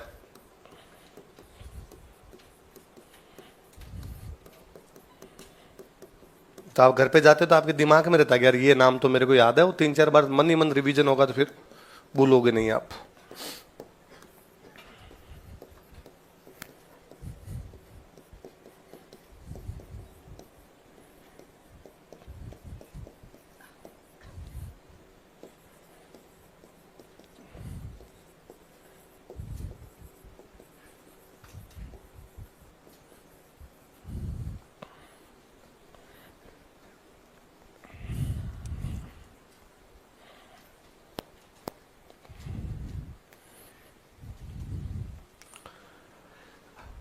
क्या क्या नाम बताओ देखे? संगीत अनूप अंकुश, अनूप संगीत विलास, अनूप संगीत रत्नाकर। क्या क्या नाम दोहरा बताओ? संगीत अनूप अंकुश, अनूप संगीत विलास। अनूप सिंह के दरबार में संगीत की किताब है। अंकुश विलास रत्नाकर याद रखने। आगे तो अनूप और संगीत लगाना है, तो किसके दरबार में? अनूप सिंह के। किस पे किताबें लिख रहा है? संगीत की। आगे वाले 3 नाम याद कर लो, अंकुश, विलास और रत्नाकर। आप बोलो, एक साथ बोलो, संगीत अनूप अंकुश, अनूप संगीत विलास, अनूप संगीत रत्न। जो मुगल बादशाह था शाहजहां, शाहजहां के दरबार में एक बहुत अच्छा संगीतकार था, उसका नाम था जनार्दन भट्ट। क्या नाम था? जनार्दन भट्ट का आगे बेटा होता है, उसका नाम क्या है? अब शाहजहां का बेटा होता है औरंगजेब, तो किसके दरबार में आ गया? औरंगजेब। औरंगजेब ने संगीत को बैन कर दिया। औरंगजेब ने कहा आज के बाद यदि किसी ने गीत गा दिया ना, मैं जीभ काट लूंगा तुम्हारी। जब उसने म्यूजिक को बैन किया तो म्यूजिशियन कहीं ना कहीं तो जाएंगे, वो अपने राजस्थान आ गए थे। उनमें एक म्यूजिशियन राजस्थान के बीकानेर के राजा के पास चला गया। उस राजा का नाम क्या है? क्या नाम है? अनूप सिंह। अनूप सिंह। और उसके दरबार में कौन चला गया? तो बहावट अनूप सिंह के दरबार में गया। अनूप सिंह ने उसको अपने पास रखा, तो उसने संगीत की बुक लिखी, तो अनूप सिंह को डेडिकेट कर दी। तो सारी किताबों में नाम किसका लिख दिया उसने? अनूप सिंह। तो किताबों के नाम हो गए संगीत अनूप अंकुश, अनूप संगीत विलास। इस लिहाज से औरंगजेब अपने लिए बहुत अच्छा है। वो मूर्तियां तोड़ रहा था, तो राजस्थान में मूर्तियां ले लेके आए, मंदिर बने। नाथ जी वाला मंदिर, द्वारिकाधीश जी का मंदिर, 33 करोड़ देवी देवताओं का मंदिर, सारे चक्र बन गए। उसने किताबें फाड़ी, लोग किताबें अपने पास लेके, अपनी लाइब्रेरी बन गई। उसने म्यूजिशियन को दरबार में निकाला, वो अपने पास आए, राजस्थान में म्यूजिक का विकास हुआ। उसने पेंटिंग पे रोक लगा दी थी, इसलिए हम आगे पढ़ेंगे खूब सारे पेंटर अपने राजस्थान आ गए थे, इसलिए उसका विकास हुआ। तो औरंगजेब की वजह से खूब सारा अपने कला और संस्कृति का डेवलपमेंट हुआ है। बोलो थैंक यू औरंगजेब। चलो ठीक है, 2 विद्वानों के नाम मत लिख लो। आपको लग रहा है थैंक यू सर नहीं निकालता, हमको तो नहीं पढ़ने पड़ते।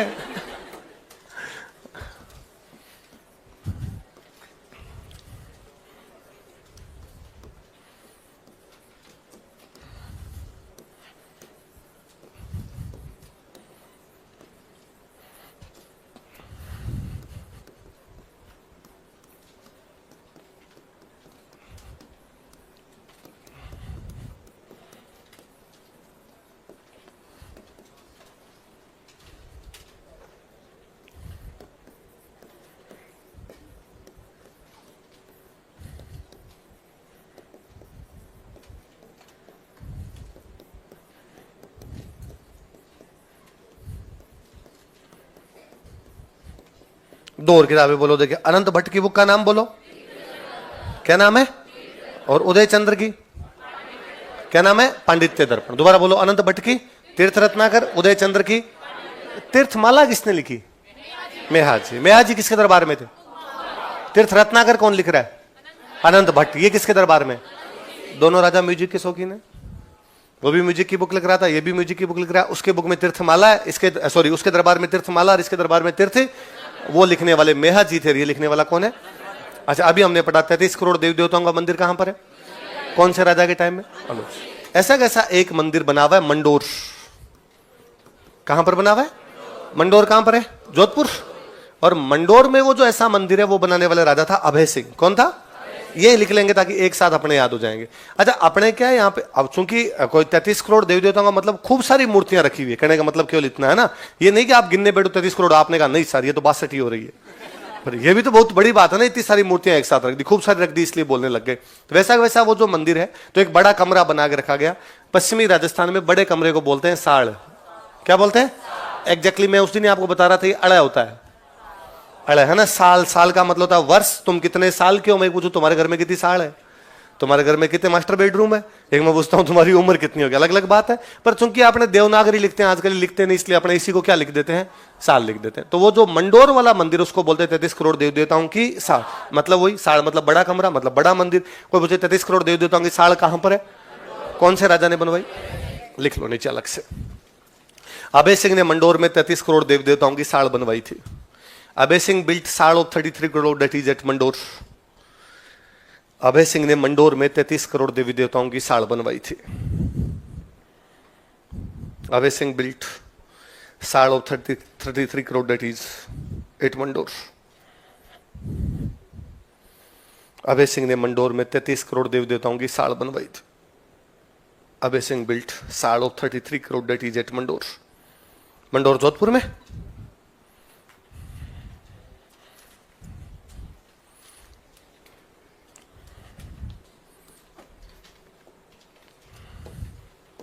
अगला राजा, ये बॉक्स बंद कर देना अलग से ना, जोधपुर की बात है अलग।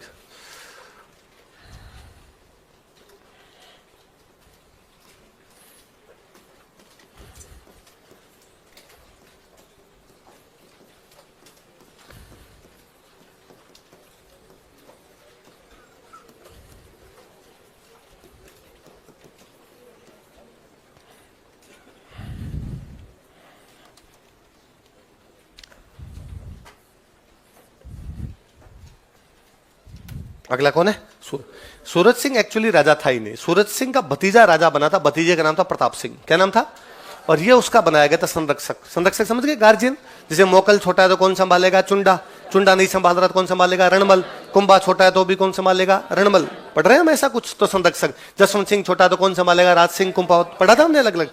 वैसे के वैसे सूरज सिंह का भतीजा राजा, वो छोटा इसलिए संभालता कौन है? सूरज सिंह। पर सूरज सिंह भतीजे को मार देता है, और मार के सूरज सिंह क्या बन जाता है? राजा। तो लोगों ने ऑब्जेक्शन किया, लोगों ने कहा राजा तू तो है ही नहीं, राजा तेरा भतीजा था और तू भतीजे को मार के बनाया, इसलिए हम तेरे को टैक्स। तो जो बड़े बड़े सामंत थे उन्होंने टैक्स देने क्या कर दिए? बंद। तो इसने कहा लेना मुझे आता है, मैं ले लूंगा मेरे हिसाब से, तुम दो मत, रुको एक बार। तो 1805 में ये बटनेर पर हमला करता है। कहां पर हमला करता है? बटनेर पढ़ा था हमने। ये बटनेर पर हमला करता है, बटनेर पर कब्जा करता है, और बटनेर पर कब्जा किया उस दिन मंगलवार था, इसलिए बटनेर का नाम बदलकर क्या कर देता है? क्या कर देता है? क्योंकि उस दिन क्या था? मंगलवार। किसका वार? इसलिए नाम बदल के क्या किया गया? मान लो उस दिन मंगलवार नहीं होगे, बुधवार होता तो गणेशगढ़। क्या नाम होता?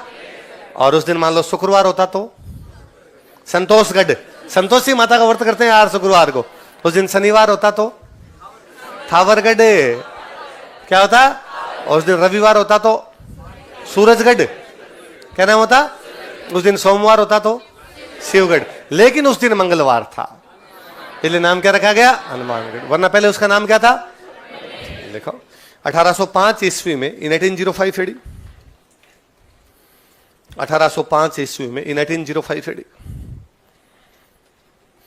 1805 ईस्वी में, इन 1805 एडी, इसने बटनेर पर अधिकार किया था। ही कैप्चर्ड बटनेर। इसने बटनेर पर अधिकार किया था। ही कैप्चर्ड बटनेर। इसने बटनेर पर अधिकार किया था। ही कैप्चर्ड बटनेर। उस दिन मंगलवार था, दैट डे वाज ट्यूसडे। उस दिन मंगलवार था, दैट डे वाज ट्यूसडे।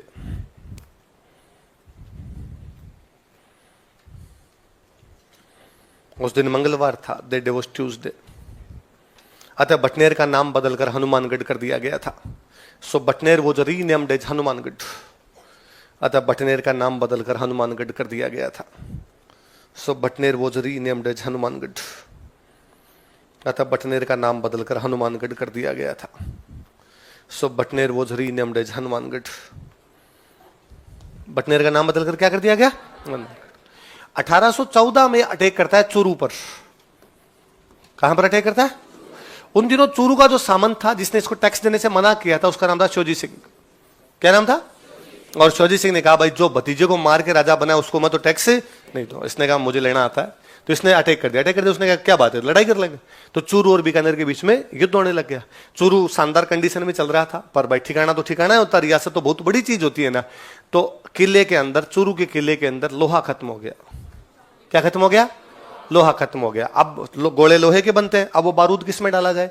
तो चूरू के सेठ आए, और चूरू के सेठों ने आके शोजी सिंह को कहा कि शोजी सिंह तुम्हें घबराने की कोई आवश्यकता, मेटल खत्म हुआ, धातु खत्म हुई है, लोहा खत्म हुआ है, हम तुम्हें चांदी दे देंगे। क्या दे देंगे? सेठों के पास में चांदी थी, तो उन्होंने कहा हम तुम्हें चांदी दे देंगे, शोजी सिंह तुम संघर्ष करो, हम तुम्हारे। तो क्या ला के दी उन्होंने? इसलिए बाद में किसके गोले चलाए गए? किसके गोले?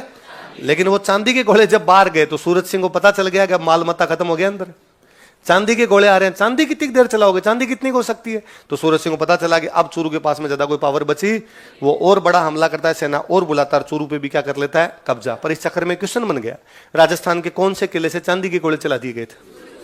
कौन से किले से? कब चला दिए गए? कौन से सामंत ने? किसके खिलाफ? 1814 ईस्वी में, इन 1814 एडी, 1814 ईस्वी में, इन 1814 एडी, इसने चूरू पर आक्रमण किया था।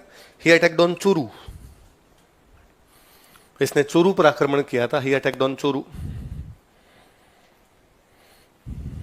इस समय चूरू के किले से चांदी के गोले चलाए गए थे। This time silver cannon balls were fired from Churu fort. इस समय चूरू के किले से चांदी के गोले चलाए गए थे। This time silver cannon balls were fired from Churu fort. इस समय चूरू के किले से चांदी के गोले चलाए गए थे। This time silver cannon balls were fired from Churu fort. Were fired from Churu fort. क्या फायर किए गए? सिल्वर कैनन बॉल्स या चांदी के गोले फायर किए गए थे। अगला लिखो, इस समय शोजी सिंह चूरू का सामंत था। This time Shoji Singh was federal lord of Churu. इस समय शोजी सिंह चूरू का सामंत था। This time Shoji Singh was federal lord of Churu.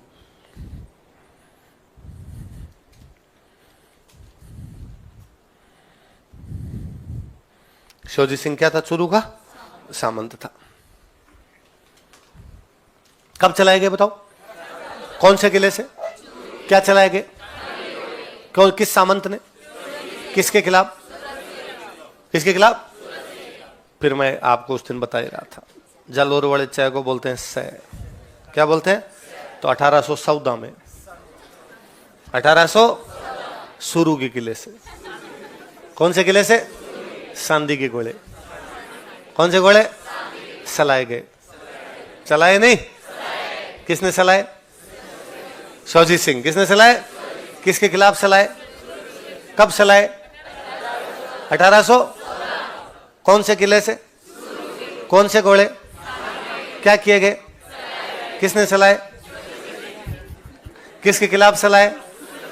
सब सह सह सह सह। 1814 सुरू का किला, सांदी के गोले, शोजी सिंह ने सूरज सिंह के खिलाफ सलाह दी। याद रह जाएगा? पक्का? तो कब सलाए थे बता दो? कौन से? किसके खिलाफ? कौन से किले से? किसने सलाए? किसने सलाए? तो इसने दो जगह कब्जा किया था, एक तो बटनेर और एक चूरू। चूरू वाले में घटना हो गई कि वहां से चांदी के गोले चला दिए। इन दिनों मराठे अटैक कर रहे थे अपने। कौन अटैक कर रहे थे? मराठे। मराठों का एक सेनापति अपने यहां पर बीकानेर पे 2 अटैक करके जाता है। उस सेनापति का नाम था जॉर्ज थॉमस। क्या नाम था? ये क्यों सेनापति है मैं अभी बता दूंगा। एक बार सिंपल एक लाइन लिखो, आप लिखो, जॉर्ज थॉमस ने बीकानेर पर 2 बार आक्रमण किया था। George Thomas attacked 2 times on Bikaner. George Thomas ने बीकानेर पर 2 बार आक्रमण किया था। George Thomas attack 2 times on Bikaner. अरे तो लिख एक बार, जितनी लाइन बोली है उतनी लिख। तो जैसा क्यों लगता है कि मैं भाग जाऊंगा पूरी बात बताए बिना? मैंने भी तो कहा था यार, हे भगवान, जॉर्ज थॉमस ने बीकानेर पर 2 बार आक्रमण किया था। George Thomas attack 2 times on Bikaner. तो अब ये अटैक हो रहे हैं तो राजा को लगा पार पड़ेगी नहीं। इन्हीं दिनों देश में आए हुए थे अंग्रेज। कौन आए हुए थे? उन्होंने कहा था हम अटैक से बचाते हैं, जिसको भी अटैक से बचना है हमारे पास आओ। ऐसा उन्होंने किस साल का? 1800। यात्री अपने जोखिम पर यात्रा करे। लिखो, 1818 में क्या हुआ था तुम जानो, तुम्हारा काम जाने। मेरे बुढ़ापा है, याददाश्त खत्म हो चुकी है।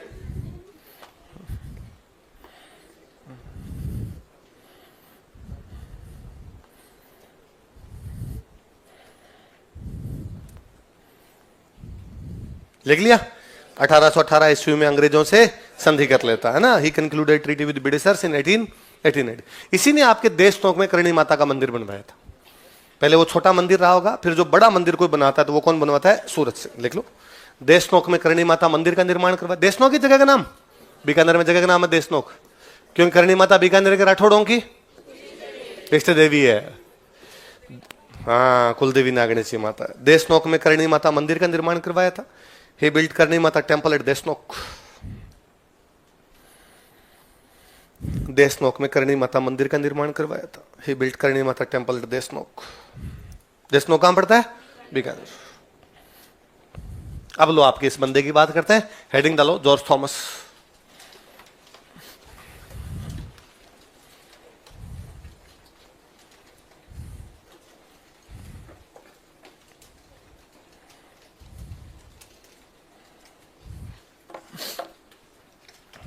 ये उन दिनों की बात है जब हमारे देश में अंग्रेजों का राज हुआ करता। जब अंग्रेजों का राज था तो लोग दूर दूर से नौकरी करने के लिए इंडिया आते।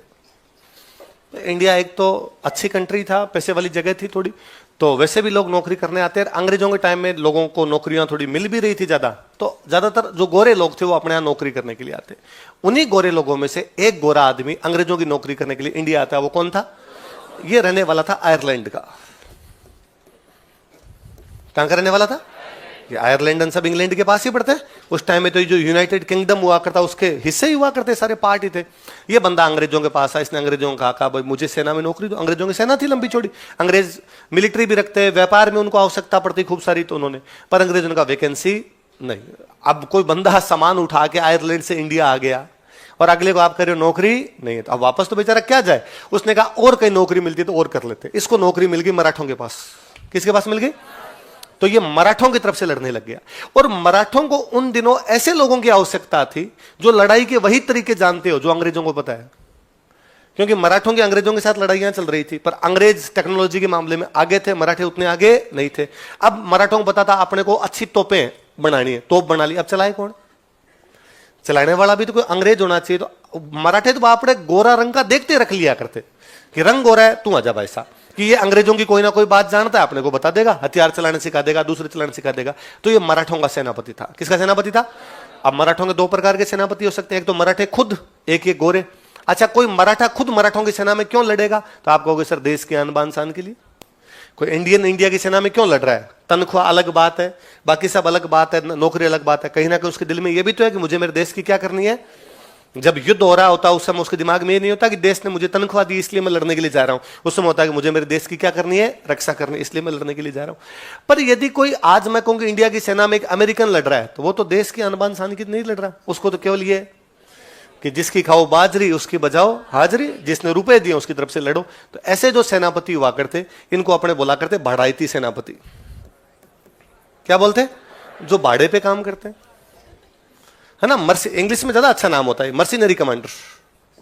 ये मर्सिनरीज हुआ करते थे, किराए की सेना।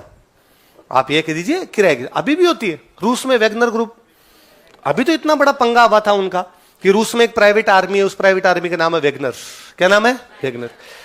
रूस में ये जो अब आपका पुतिन राष्ट्रपति है, इसके कोई काम करने वाला नीचे बंदा था, उसने वो बना ली थी। प्रिगोजिन नाम था, प्रिगोजिन ने बना ली थी। उसने कहा मैं एक प्राइवेट आर्मी बना लेती हूँ, रूस के भी काम आ जाएगी। तो रूस के तो काम आती थी, बाकी भी कोई देश हमें बुलाएगा उसकी तरफ से लड़ लेंगे। तो सीरिया में लड़ रहे थे, माली में लड़ रहे थे। अभी रूस का यूक्रेन से युद्ध हुआ तो रूस ने कहा लो भाई प्राइवेट आर्मी तुम भी आ जाओ। तो रसिया की जो गवर्नमेंट आर्मी है वो भी लड़ रही है और वैगनर ग्रुप जो कि प्राइवेट आर्मी है वो भी लड़ रही है। एक दिन इन दोनों में आपस में नहीं बनी और जो गवर्नमेंट आर्मी वाले थे इन्होंने 2-4 मिसाइलें इन पे ठोक दी कि चलते युद्ध में कहते हैं यूक्रेन की तरफ चाहिए, हमें क्या पता। तो ये बड़े नाराज हुए, प्रिगोजिन नाराज हुआ और उसने कहा भाई ये क्या तरीका है, हमारे पर ऐसे कैसे मार दी। और वो अपने पूरे ग्रुप को लेके वापस रसिया की तरफ आया। उसने रसिया के शहर पे कब्जा कर लिया, रोस्तोव। कौन से शहर पे? रोस्तोव पे कब्जा कर लिया। और उसने कहा अब हम मॉस्को जाएंगे। और मॉस्को पड़ता है रोस्को से 200 किलोमीटर, मतलब जयपुर दिल्ली दूर है थोड़े, इससे भी नजदीक। मतलब राजधानी कितने पास में आप आके कहते हो राजधानी पे कब्जा करेंगे तो बहुत बड़ी बात हो जाती है। उधर से पुतिन ने कहा कि यदि अब रोस्तोव से एक कदम भी आगे बढ़ाया तो भून देंगे हम, एक को भी छोड़ा नहीं जाएगा। फिर रूस के पास में एक देश और पड़ता है, उसका नाम है बेलारूस। क्या नाम है? उसका जो हेड है उसका नाम है लुकाशेंको। क्या नाम है? लुकाशेंको ने उस प्रिगोजिन को कहा कि प्रिगोजिन मेरे पास आ जा वरना पुतिन भून देगा। तो उसने इन दोनों के बीच में क्या करवा दिया, समझौता, और वो पूरा का पूरा ग्रुप वापस हट गया। अभी 2-1 महीने पहले खबर आई थी कि प्रिगोजिन हवा के अंदर उड़े, हवा में रह गए। किसने सल्टाया, किसने मारा, इस बारे में कोई जानकारी। देश के साथ गद्दारी किसी भी कीमत पर बर्दाश्त। तो आज भी भाड़े की सेनाएं होती है। तो उस समय मराठों के भी ऐसी भाड़े की सेनाएं हुआ करती थी। उस सेना का एक सेनापति, उसका नाम क्या था? अरे बड़ा गजब कमांडर था। मैं तो जब इसको पढ़ता हूं तो मुझे लगता है अरे यार क्या बहादुर आदमी हुआ है। आयरलैंड से एक बंदा आता है नौकरी करने के लिए, मराठों का सेनापति बनता है, मराठों की तरफ से अटैक करता है। धीरे धीरे मराठे कमजोर हुए। तो उसको लगा कि मराठे तो अपने चक्कर में जीत रहे हैं, तो ये अपनी खुद की सेना बना लेता है और मराठों से अलग हो जाता है। हरियाणा पे कब्जा कर लिया था इसने। ये राजा था हरियाणा का, हांसी। हिसार पड़ता है, हिसार इसके आसपास, हांसी इसकी राजधानी थी। वहां का राजा बन गया था पूरा का पूरा। और आपको भाई खूब सारी टेरिटरी पे इसने कब्जा कर रखा है। यहां का मैं राजा हूं, और कोई भी लड़वाएगा तो उसकी तरफ से भी लड़ लेंगे। आप इमेजिन कीजिए कि आयरलैंड से आया हुआ एक आदमी भारत के किसी भी क्षेत्र पे कब्जा कर लेता है, और न केवल कब्जा करता है बल्कि वहां का क्या बन जाता है। बहादुर लोगों की कदर की जानी चाहिए। उन्हीं में एक बहादुर आदमी कौन था? George Thomas. लिखते हैं इसके बारे में, लिखो यह आयरलैंड का रहने वाला था। ही बिलोंग्ड टू आयरलैंड। यह आयरलैंड का रहने वाला था। ही belonged to Ireland.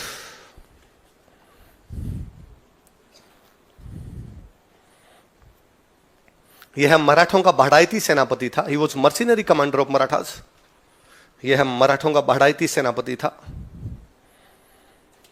He was mercenary commander of Marathas. यह मराठों का बढ़ाइती सेनापति था। He was mercenary commander of Marathas.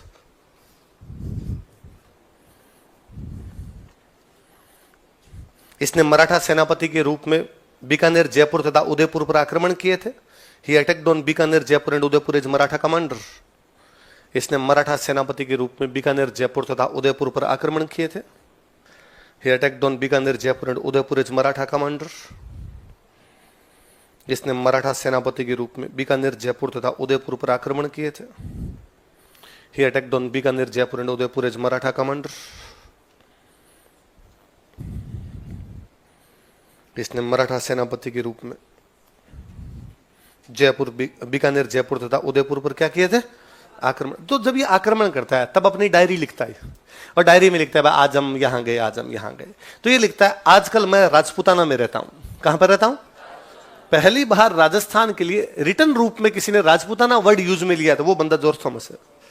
कोई आपसे पूछेगा राजस्थान के लिए राजपूताना शब्द का प्रयोग किसने किया था, तो किसने किया था? किसने किया था? लिख लो। इसने पहली बार राजस्थान के लिए राजपूताना शब्द का प्रयोग किया था।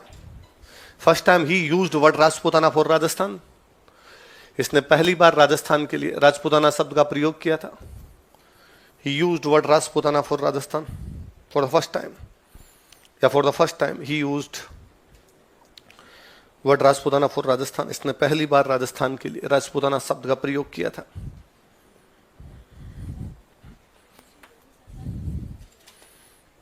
मुंशी देवी प्रसाद इसके बाद के, ये तो मराठों का सेनापति था तो 1805 के आसपास तो मर ही गया था। मुंशी देवी प्रसाद तो 1900 में कर रहे थे, बाद के हो गया ना। तो राजस्थान के लिए किस शब्द का प्रयोग किया था?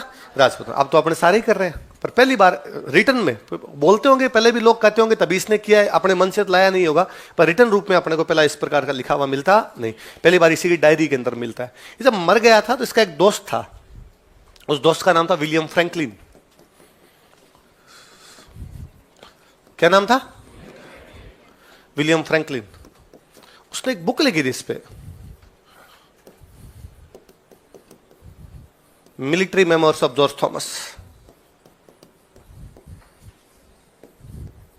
लिख लो, विलियम फ्रैंकलिन की पुस्तक इसी में लिख लो और बॉक्स में बंद कर लो,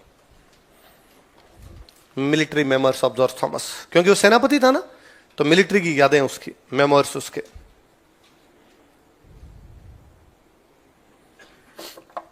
military memoirs of George Thomas.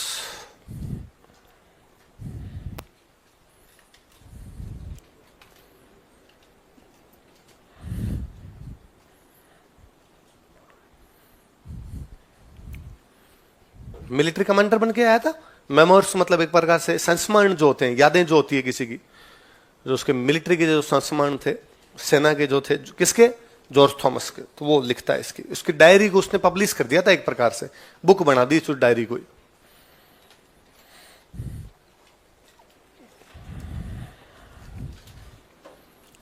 ठीक है, तो ये अलग से बॉक्स में बंद करना। जॉर्ज थॉमस का ना ये क्वेश्चन खूब बार पूछा हुआ है कि राजस्थान के लिए राजपूताना शब्द का प्रयोग करने वाला बंदा कौन था, तो कौन था? तो प्री में तो यही क्वेश्चन पूछेंगे, पर कभी मेंस में पूछ ले, नहीं भी पूछे, कोई इंटरव्यू में पूछ ले क्या राजस्थान के लिए राजपूताना शब्द का प्रयोग कौन करता, आपको जॉर्ज थॉमस। अगला पूछेगा इसके बारे में और क्या जानते हो? सर एक ही बात, आगे नहीं पूछना, एक ही जानते हैं। पर अपने जानते होंगे तो अपने बता सकते हैं कि कहां का रहने वाला था? आयरलैंड। क्यों आ गया था राजस्थान?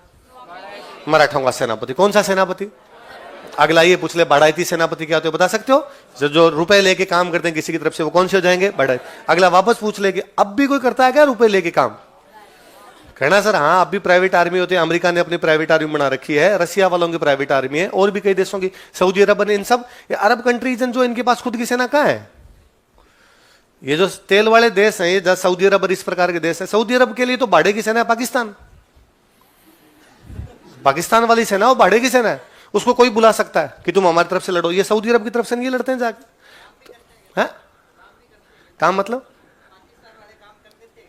चले जाते हैं थोड़े चला लेते हैं। तो मेरे कई बार बड़ा ताज्जुब होता है कि पाकिस्तान के मिलिट्री की कोई ऑफिसर को देखिए, उसके यहाँ पे मेडल लगे हुए खूब सारे। तुम यार 4 युद्ध लड़े, चारों भारत से लड़े, चारों हार गए, तुम्हें मेडल कहां से मिले? तुम हारे हुए को मेडल दे देते हो अपने, ठीक है। एक आधे ने किसी ने कोई ढंग का प्रदर्शन किया होगा, सबके मेडल है।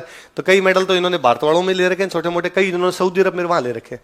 वहां लड़ाई वड़ाई इतनी होती भी नहीं ज्यादा, तो ये उनकी है। वहां पे छोटा मोटा कोई उपद्रव होता और होता दबा देते हैं। बीच में एक बार बड़ा हो गया था, तो जो सामने वाला ग्रुप था वो पाकिस्तान वालों पर भारी पड़ा था। तो इनका वो कमांडर था बाजवा जो कमांडर था, वो बाद में चप्पलें हाथ में लेके आया था, कूटा था उन्होंने अरब वालों ने उधर इसको।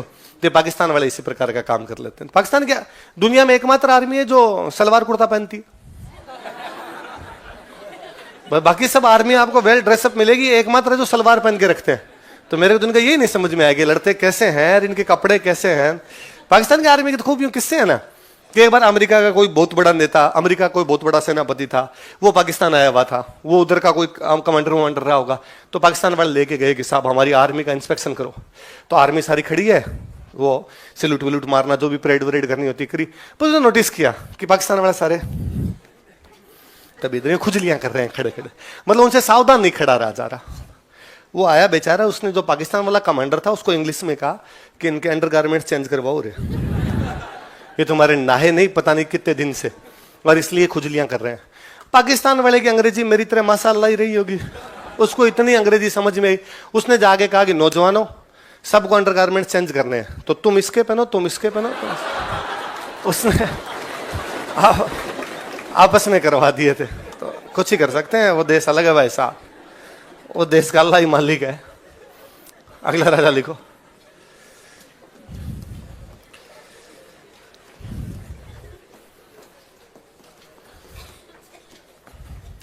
इसलिए 1 तारीख को मूवी आ रही है, सब लोग देख के आएंगे सैम बहादुर। 1 तारीख को कौन सी मूवी रिलीज हो रही है? सैम बहादुर। विक्की कौशल की मूवी है सैम बहादुर। एक भी ऐसा नहीं होना चाहिए जो सैम बहादुर नहीं देख के, वरना तुम्हारी भारत की नागरिकता समाप्त। हाँ, मैं टिकट करवा दूं, मतलब देश के लिए तुम 200 रुपए नहीं कर सकते। चलो, जो देश के लिए 200 रुपए नहीं कर सकता उनके लिए मैं दे दूंगा। आप कह देना कि सर देश के नाम पर हमारे पास 200 रुपए, या जीते की 200-250 की जो भी टिकट है वो नहीं है, उनके मैं दे दूंगा। और जो देश के लिए 250 रुपए खर्च कर सकते हैं वो तो देख के आएंगे। क्या 2 घंटे क्लास होगी यहीं पे? हाँ, अच्छा मूवी यहीं दिखा दे।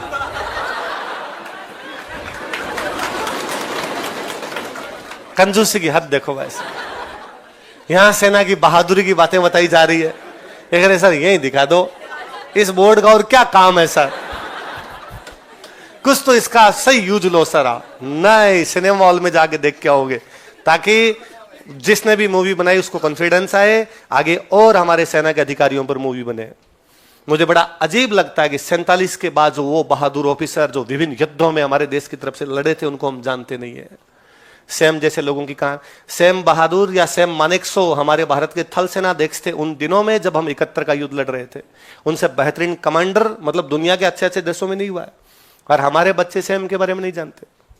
मुझे लगता है यार हिस्ट्री में फिर भी हम हमारे महानतम राजाओं को, हम पृथ्वीराज चौहान को, हम महाराणा प्रताप को, हम कुंभा संगा राज सिंह को, दुर्गादास राठौड़ को, राजा सूरजमल को हम पढ़ते हैं, जानते हैं। इनके बारे में हमारी किताबें कब पढ़ाएगी कि जनरल करियप्पा कौन थे, इनके बारे में कौन बताएगा, थिमैया के बारे में हम क्या जानते हैं, हमें कैसे पता चलेगा कि सगत सिंह कौन थे, या हम कैसे जानेंगे कि सैम बहादुर कौन थे। तो यदि किसी ने मूवी बनाने का साहस दिखाया है सैम बहादुर तो देखी जानी चाहिए। बड़ा ताज्जुब होता है मुझे। मैं 2 मूवी बताता हूं, कभी देखना। एक मूवी आपने देखी होगी 1971, है ना, खूब सारे लोगों ने देखी होगी। 1971 का जो वॉर है, सैम मानेकशॉ वाली मूवी भी लगभग उसी पे होगी। 1971 के वॉर में हमारे कुछ सैनिक पाकिस्तान द्वारा पकड़ लिए गए। कुछ हमने पाकिस्तान के पकड़े थे 93,000। कितने पकड़े थे? 93,000। आज तक के दुनिया का इतिहास है किसी देश के इतने सैनिकों ने एक साथ घुटने नहीं टेके। ये रिकॉर्ड किसके पास है? पाकिस्तान के पास है कि उनके कितने हजार लोगों ने घुटने टेके एक साथ है। 93,000 लोगों ने एक साथ उठक बैठक लगाई कि हम काली गाय हैं, हम आइंदा से कोई गलती नहीं करेंगे, एक बार छोड़ दो हमें। हमने 93,000 को बाकायदा जेनेवा कन्वेंशन, जेनेवा की एक मीटिंग में निर्धारित किया गया कि यदि भी किसी सैनिक को पकड़ लिया जाता तो उसके साथ क्या बिहेव किया जाना चाहिए, उसके अनुसार उनको रखा और उनको यहां से वापस भेजा। उस युद्ध के दौरान हमारे कुछ सैनिक भी पाकिस्तान द्वारा पकड़ लिए गए थे, लेकिन पाकिस्तान ने उनको भेजा नहीं। वो सैनिक किस प्रकार से वहां से भागने की कोशिश करते हैं, इस पर एक मूवी बनी हुई है, और किस प्रकार उन सैनिकों को वहां बुरा बिहेव किया जाता है, इस पर एक मूवी है 1971। कौन सी मूवी है? डायरेक्टर शोले के जो रमेश सिप्पी थे, उनका बेटा पोता है, उनका पोता है शायद, उस पोते ने ये मूवी बनाई है। रमेश सिप्पी जिन्होंने शोले बनाई थी, उनके पोते ने। विडंबना देखिए आप इस देश की, एक बंदे ने 1971 के उन वॉरियर्स पर, वो जो प्रिजनर्स थे उन पर, वो जो ब्रेव हीरोज थे उन पर एक मूवी बनाई। भारत में उस मूवी को खरीदने वाला कोई नहीं था। तीन चीज होती है, एक होता प्रोड्यूसर जो उसमें पैसे लगाता है, एक होता डायरेक्टर जो मूवी बनाता है, एक होता डिस्ट्रीब्यूटर जो खरीदता है और आगे सिनेमा हॉल के अंदर देता है। वो डिस्ट्रीब्यूटर नहीं मिला कोई। क्यों नहीं मिला? क्योंकि किसी भी डिस्ट्रीब्यूटर लगा देखेगा कौन भाई? डिस्ट्रीब्यूटर देखता है ना कि हीरो कौन है, तो शाहरुख खान, तो देखता शाहरुख खान के नाम पर मूवी चल जाएगी। या शाहरुख खान नहीं है तो इसके अंदर कोई गाने वाने अच्छे हैं क्या, गाने अच्छे हैं, इनके नाम पर चल जाए। किसी बड़ी हीरोइन ने कोई डांस किया, आइटम डांस किया, चलो इसके नाम पर चल जाए। कुछ ना कुछ तो देखता, अगला भी रुपए निकालना चाहेगा, पर उसको लगा कि ना यार, भारत की जनता वॉरियर्स पे तो कौन देखने आएगा, तो उसकी मूवी को कोई नहीं खरीदता है। कोई नहीं खरीदता तो उसकी मूवी रिलीज। उस मूवी में है आपके मनोज वाजपेयी, है ना, और खूब अच्छे अच्छे लोग हैं उसके अंदर, खूब बाकी अच्छे वाले भी है, जो खूब सारे अच्छे लोग हैं उसमें। मनोज वाजपेयी उसमें, मानव कौल है शायद उसके अंदर, अच्छे लोग हैं। कोरोना जब लगा तो कोई मनोज वाजपेयी का एक फैन मनोज वाजपेयी की मूवीज की लिस्ट चेक करके मनोज वाजपेयी की मूवी देखनी शुरू करता है कि यार मैं सारी मूवी देख दूंगा, कोरोना में फ्री बैठा हूं। उसको उसकी लिस्ट में एक मूवी मिली 1971, पर वो किसी भी जगह नहीं है, ना उसकी सीडी है, ना वो कोई नेटफ्लिक्स पे, ना कोई हॉटस्टार पे, कहीं उसको किसी भी पर नहीं मिली। तो उसने मनोज वाजपेयी को ट्वीट किया कि मैं इन दिनों तुम्हारी मूवी देख रहा हूं, पर तुम्हारी इस लिस्ट में एक मूवी है 1971, पर ये मूवी ओरिजिनली तो कहीं मिली नहीं रही। मनोज वाजपेयी ने केवल उस ट्वीट में उस मूवी का जो डायरेक्टर था उसको टैग कर दिया कि भाई इससे पूछो, मुझे नहीं पता बनाने वाला, और जो प्रोड्यूसर था इससे पूछो। प्रोड्यूसर ने वो मूवी यूट्यूब पे डाल दी। वो यूट्यूब पर भारतीय मूवियों में सबसे अधिक देखी जाने वाली है। इतनी प्यारी, इतनी शानदार मूवी, आपको पता नहीं कितनी जगह पे आंसू आएंगे, पता नहीं कितनी जगह आपका यूं दिल पसीजेगा कि यार क्या हीरो थे हमारे वो लोग, और हम उनके बारे में जानते नहीं। एक और बेहतरीन मूवी, वो भी मनोज वाजपेयी की, चिटगोंग। चिटगोंग तो देखा जाना चाहिए। मैं बड़ा यूं जीव रोता है कई बार कि 1930 में बंगाल का एक शहर है, उस शहर का नाम है चिटगोंग। क्या नाम है? जिसको आजकल बोलते हैं चटगांव, बांग्लादेश में इसको चटगांव बोलते हैं। चिटगोंग नाम का एक शहर है।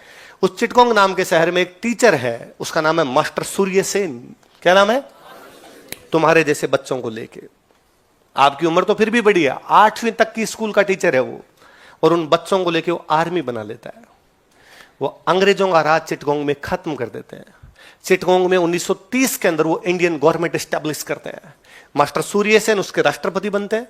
चटगांव के अंदर भारतीय झंडा लहरा दिया जाता है। चटगांव के अंदर पूरी तरीके से अंग्रेज समाप्त कर दिए जाते हैं। टेलीफोन के तार, रेलवे की जो पटरियां, जो भी टेलीफोन की तारें, सब काट दी गई। बाहर की दुनिया से चटगांव का कोई कांटेक्ट नहीं। चटगांव स्वतंत्र है, चटगांव आजाद है। मास्टर सूर्य सेन बच्चों को लेकर ये कर देते हैं, कुछ गांव के लोग, कुछ बच्चे। काफी दिनों बाद में जाके अंग्रेज चटगांव पर दोबारा कब्जा करते हैं। मास्टर सूर्य सेन गिरफ्तार किए जाते हैं। मास्टर सूर्य सेन को फांसी लगा दी जाती है। उसमें एक लड़की होती है प्रीतिलता वाडेकर, जो कि अंग्रेजों के साथ उसी में एक एनकाउंटर के अंदर रेलवे इंस्टीट्यूट पर छापा मार रही थी, वहां पर हमला कर रही थी, तब उसमें लड़ते हुए मारे गए थे। एक और लड़की थी उसमें, कल्पना दत्त, जो बाद में सूर्य सेन के साथ पकड़ ली गई, उसको सजा हुई, बाद में उसको छोड़ दी गई। उसने पीसी जोशी से शादी कर ली थी, इसलिए उसका नाम कल्पना जोशी था। वो हमारे राज्यसभा की ऑनरेबल मेंबर रही थी। दुख की बात देखिए, हम कल्पना जोशी के बारे में कुछ नहीं जानते, जबकि आजादी के बाद भी जिंदा रही है। जबकि हमारी उस चिटगांव आर्मरी रेड की मुख्य सैनिक थी वो कल्पना दत्त। हमारा देश कई मामलों में बड़ा विरोधाभासों से भरा हुआ देश है, जो अपने हीरोज को कभी ढंग से पहचान ही नहीं पाया। चिटगांव भी यूट्यूब पे डालनी पड़ी। चिटगांव को खरीदने वाला भी कोई नहीं था। और इस कैसे कहा जा सकता है कि उसने गलत किया? क्योंकि मैं जब नाम भी लेता हूं किसी में चिटगांव, तो बच्चे जानते भी नहीं चिटगांव क्या है। सही बात है, यदि चिटगांव जैसी मूवी बना के डाल दी जाए, देखने कौन जाए? और जो कि दोनों इतनी, ये तो कहते हैं कई बार क्या होता है, किसी हिस्टोरिकल सब्जेक्ट पे मूवी बनाते हैं और उसको इतना कचरा कर देते हैं कि अपना जीव भी नहीं करता। कि देखिए मोहनजोदड़ो, दाहब के फर्जी मूवी है वो, है ना, क्यों बना ली उन्होंने, कैसे, मतलब छठी क्लास की एनसीईआरटी पढ़े ना तो डंकी बना दे, उससे अच्छा फर्जीवाड़ा क्या हुआ। इतना ही भयंकर फर्जीवाड़ा बाजीराव मस्तानी, बाजीराव नाच रहा है उसमें खाली। मतलब मैं कहता हूं, मैं जब हिस्ट्री का स्टूडेंट बन के सर के पास पढ़ रहा था, उन दिनों जब बाजीराव पढ़ाया जाता, बाजीराव मेरा फेवरेट कैरेक्टर, और मुझे लगता है यार क्या बंदा था जिसने सपना देखा कभी कि अटक से कटक तक भारत एक होगा। पाकिस्तान में सिंधु की उस सहायक नदी अटक से लेके उड़ीसा के उस कटक तक भारत का झंडा होगा, यहां तक हमारा है। और वो जीत गया, इस प्रदेश को जीता है। क्या आतंक रहा होगा उस बाजीराव का कि दिल्ली में बैठे हुए मोहम्मद शाह रंगीला ने मुगल बादशाह जो है, जो दिल्ली का मुगल बादशाह है, उसने कहा एक दिन कि इस बाजीराव के बारे में क्या जानकारियां। और वहां कोई एक नवाब साहब बैठे थे, उन्होंने कहा अरे बाजीराव फर्जी आदमी, क्या है अपने आगे कुछ थोड़ी, अपने बादशाह है, मैं आपका सेनापति हूं और अपने सामने बाजीराव कुछ ही नहीं है। यह समाचार बाजीराव को पुणे में पता चलता कि कल दिल्ली में बात हुई है मेरी, और मेरी बात में मुझे फर्जी बताया गया है। अगले दिन बाजीराव महज 500 सैनिकों के साथ पुणे से दिल्ली की तरफ रवाना होता है। केवल कितने सैनिक? मुगल बादशाह की राजधानी आ रहा, वो केवल 500 सैनिक लेके। मुगल बादशाह को जब समाचार मिला कि बाजीराव दिल्ली की तरफ आ रहा है, मुगल बादशाह दिल्ली छोड़कर भाग गया। 3 दिन तक मुगल बादशाह की औकात नहीं हुई कि दिल्ली वापस आए। बाजीराव ने कुछ ही नहीं किया, दिल्ली के बाहर बैठा, 3 दिन तक शिकार किया, फिर वापस चला गया। वो केवल औकात बताने आया था कि मैं चीज क्या हूं। वो बाजीराव है। वो बाजीराव है जिसकी मोहम्मद शाह रंगीला ने कहा कि मैं उसकी शक्ल देखना चाहता हूं, तो इसलिए मुझे उसकी पेंटिंग बना के दिखाई जाए।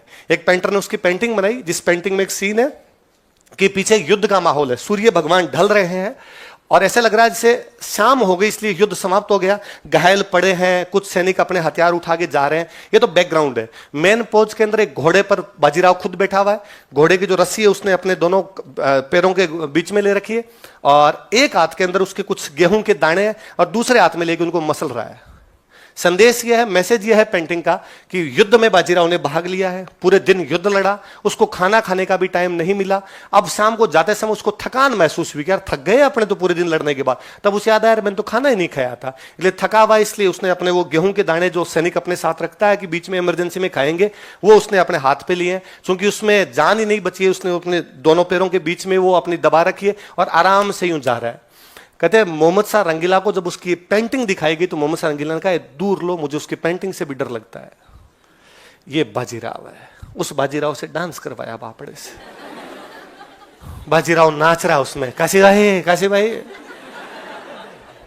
उस मूवी में दीपिका पादुकोण और रणवीर सिंह ने जितनी वाहियात एक्टिंग की है, इस वजह से इन दोनों को उल्टा लटकाया लिया जाना चाहिए। उस मूवी में एक ही एक्टिंग अच्छी है, प्रियंका चोपड़ा। प्रियंका चोपड़ा अपने चरम पे, उसमें उसकी यूं आंखों से वो बोलती है, तब लगता है कि पेशवा की पत्नी ऐसी होती है। वो पेशवन बाई लगती है। उस मूवी का नाम बाजीराव मस्तानी होना ही नहीं चाहिए, उस मूवी का नाम होना चाहिए काशी बाई। और उसका जो बेस्ट एक्टिंग का अवार्ड है वो किसको दिया जाना चाहिए? प्रियंका चोपड़ा की 2 मूवी में एक्टिंग देखी आप, एक तो वो, एक बर्फी। शुरुआत के 10 मिनट तक आपको ये नहीं पता चलता कि प्रियंका चोपड़ा या वास्तव में कोई लड़की उठा के लाए जो इस प्रकार का भाई कम बुद्धि की लड़की है, उस प्रकार की कोई लड़की है।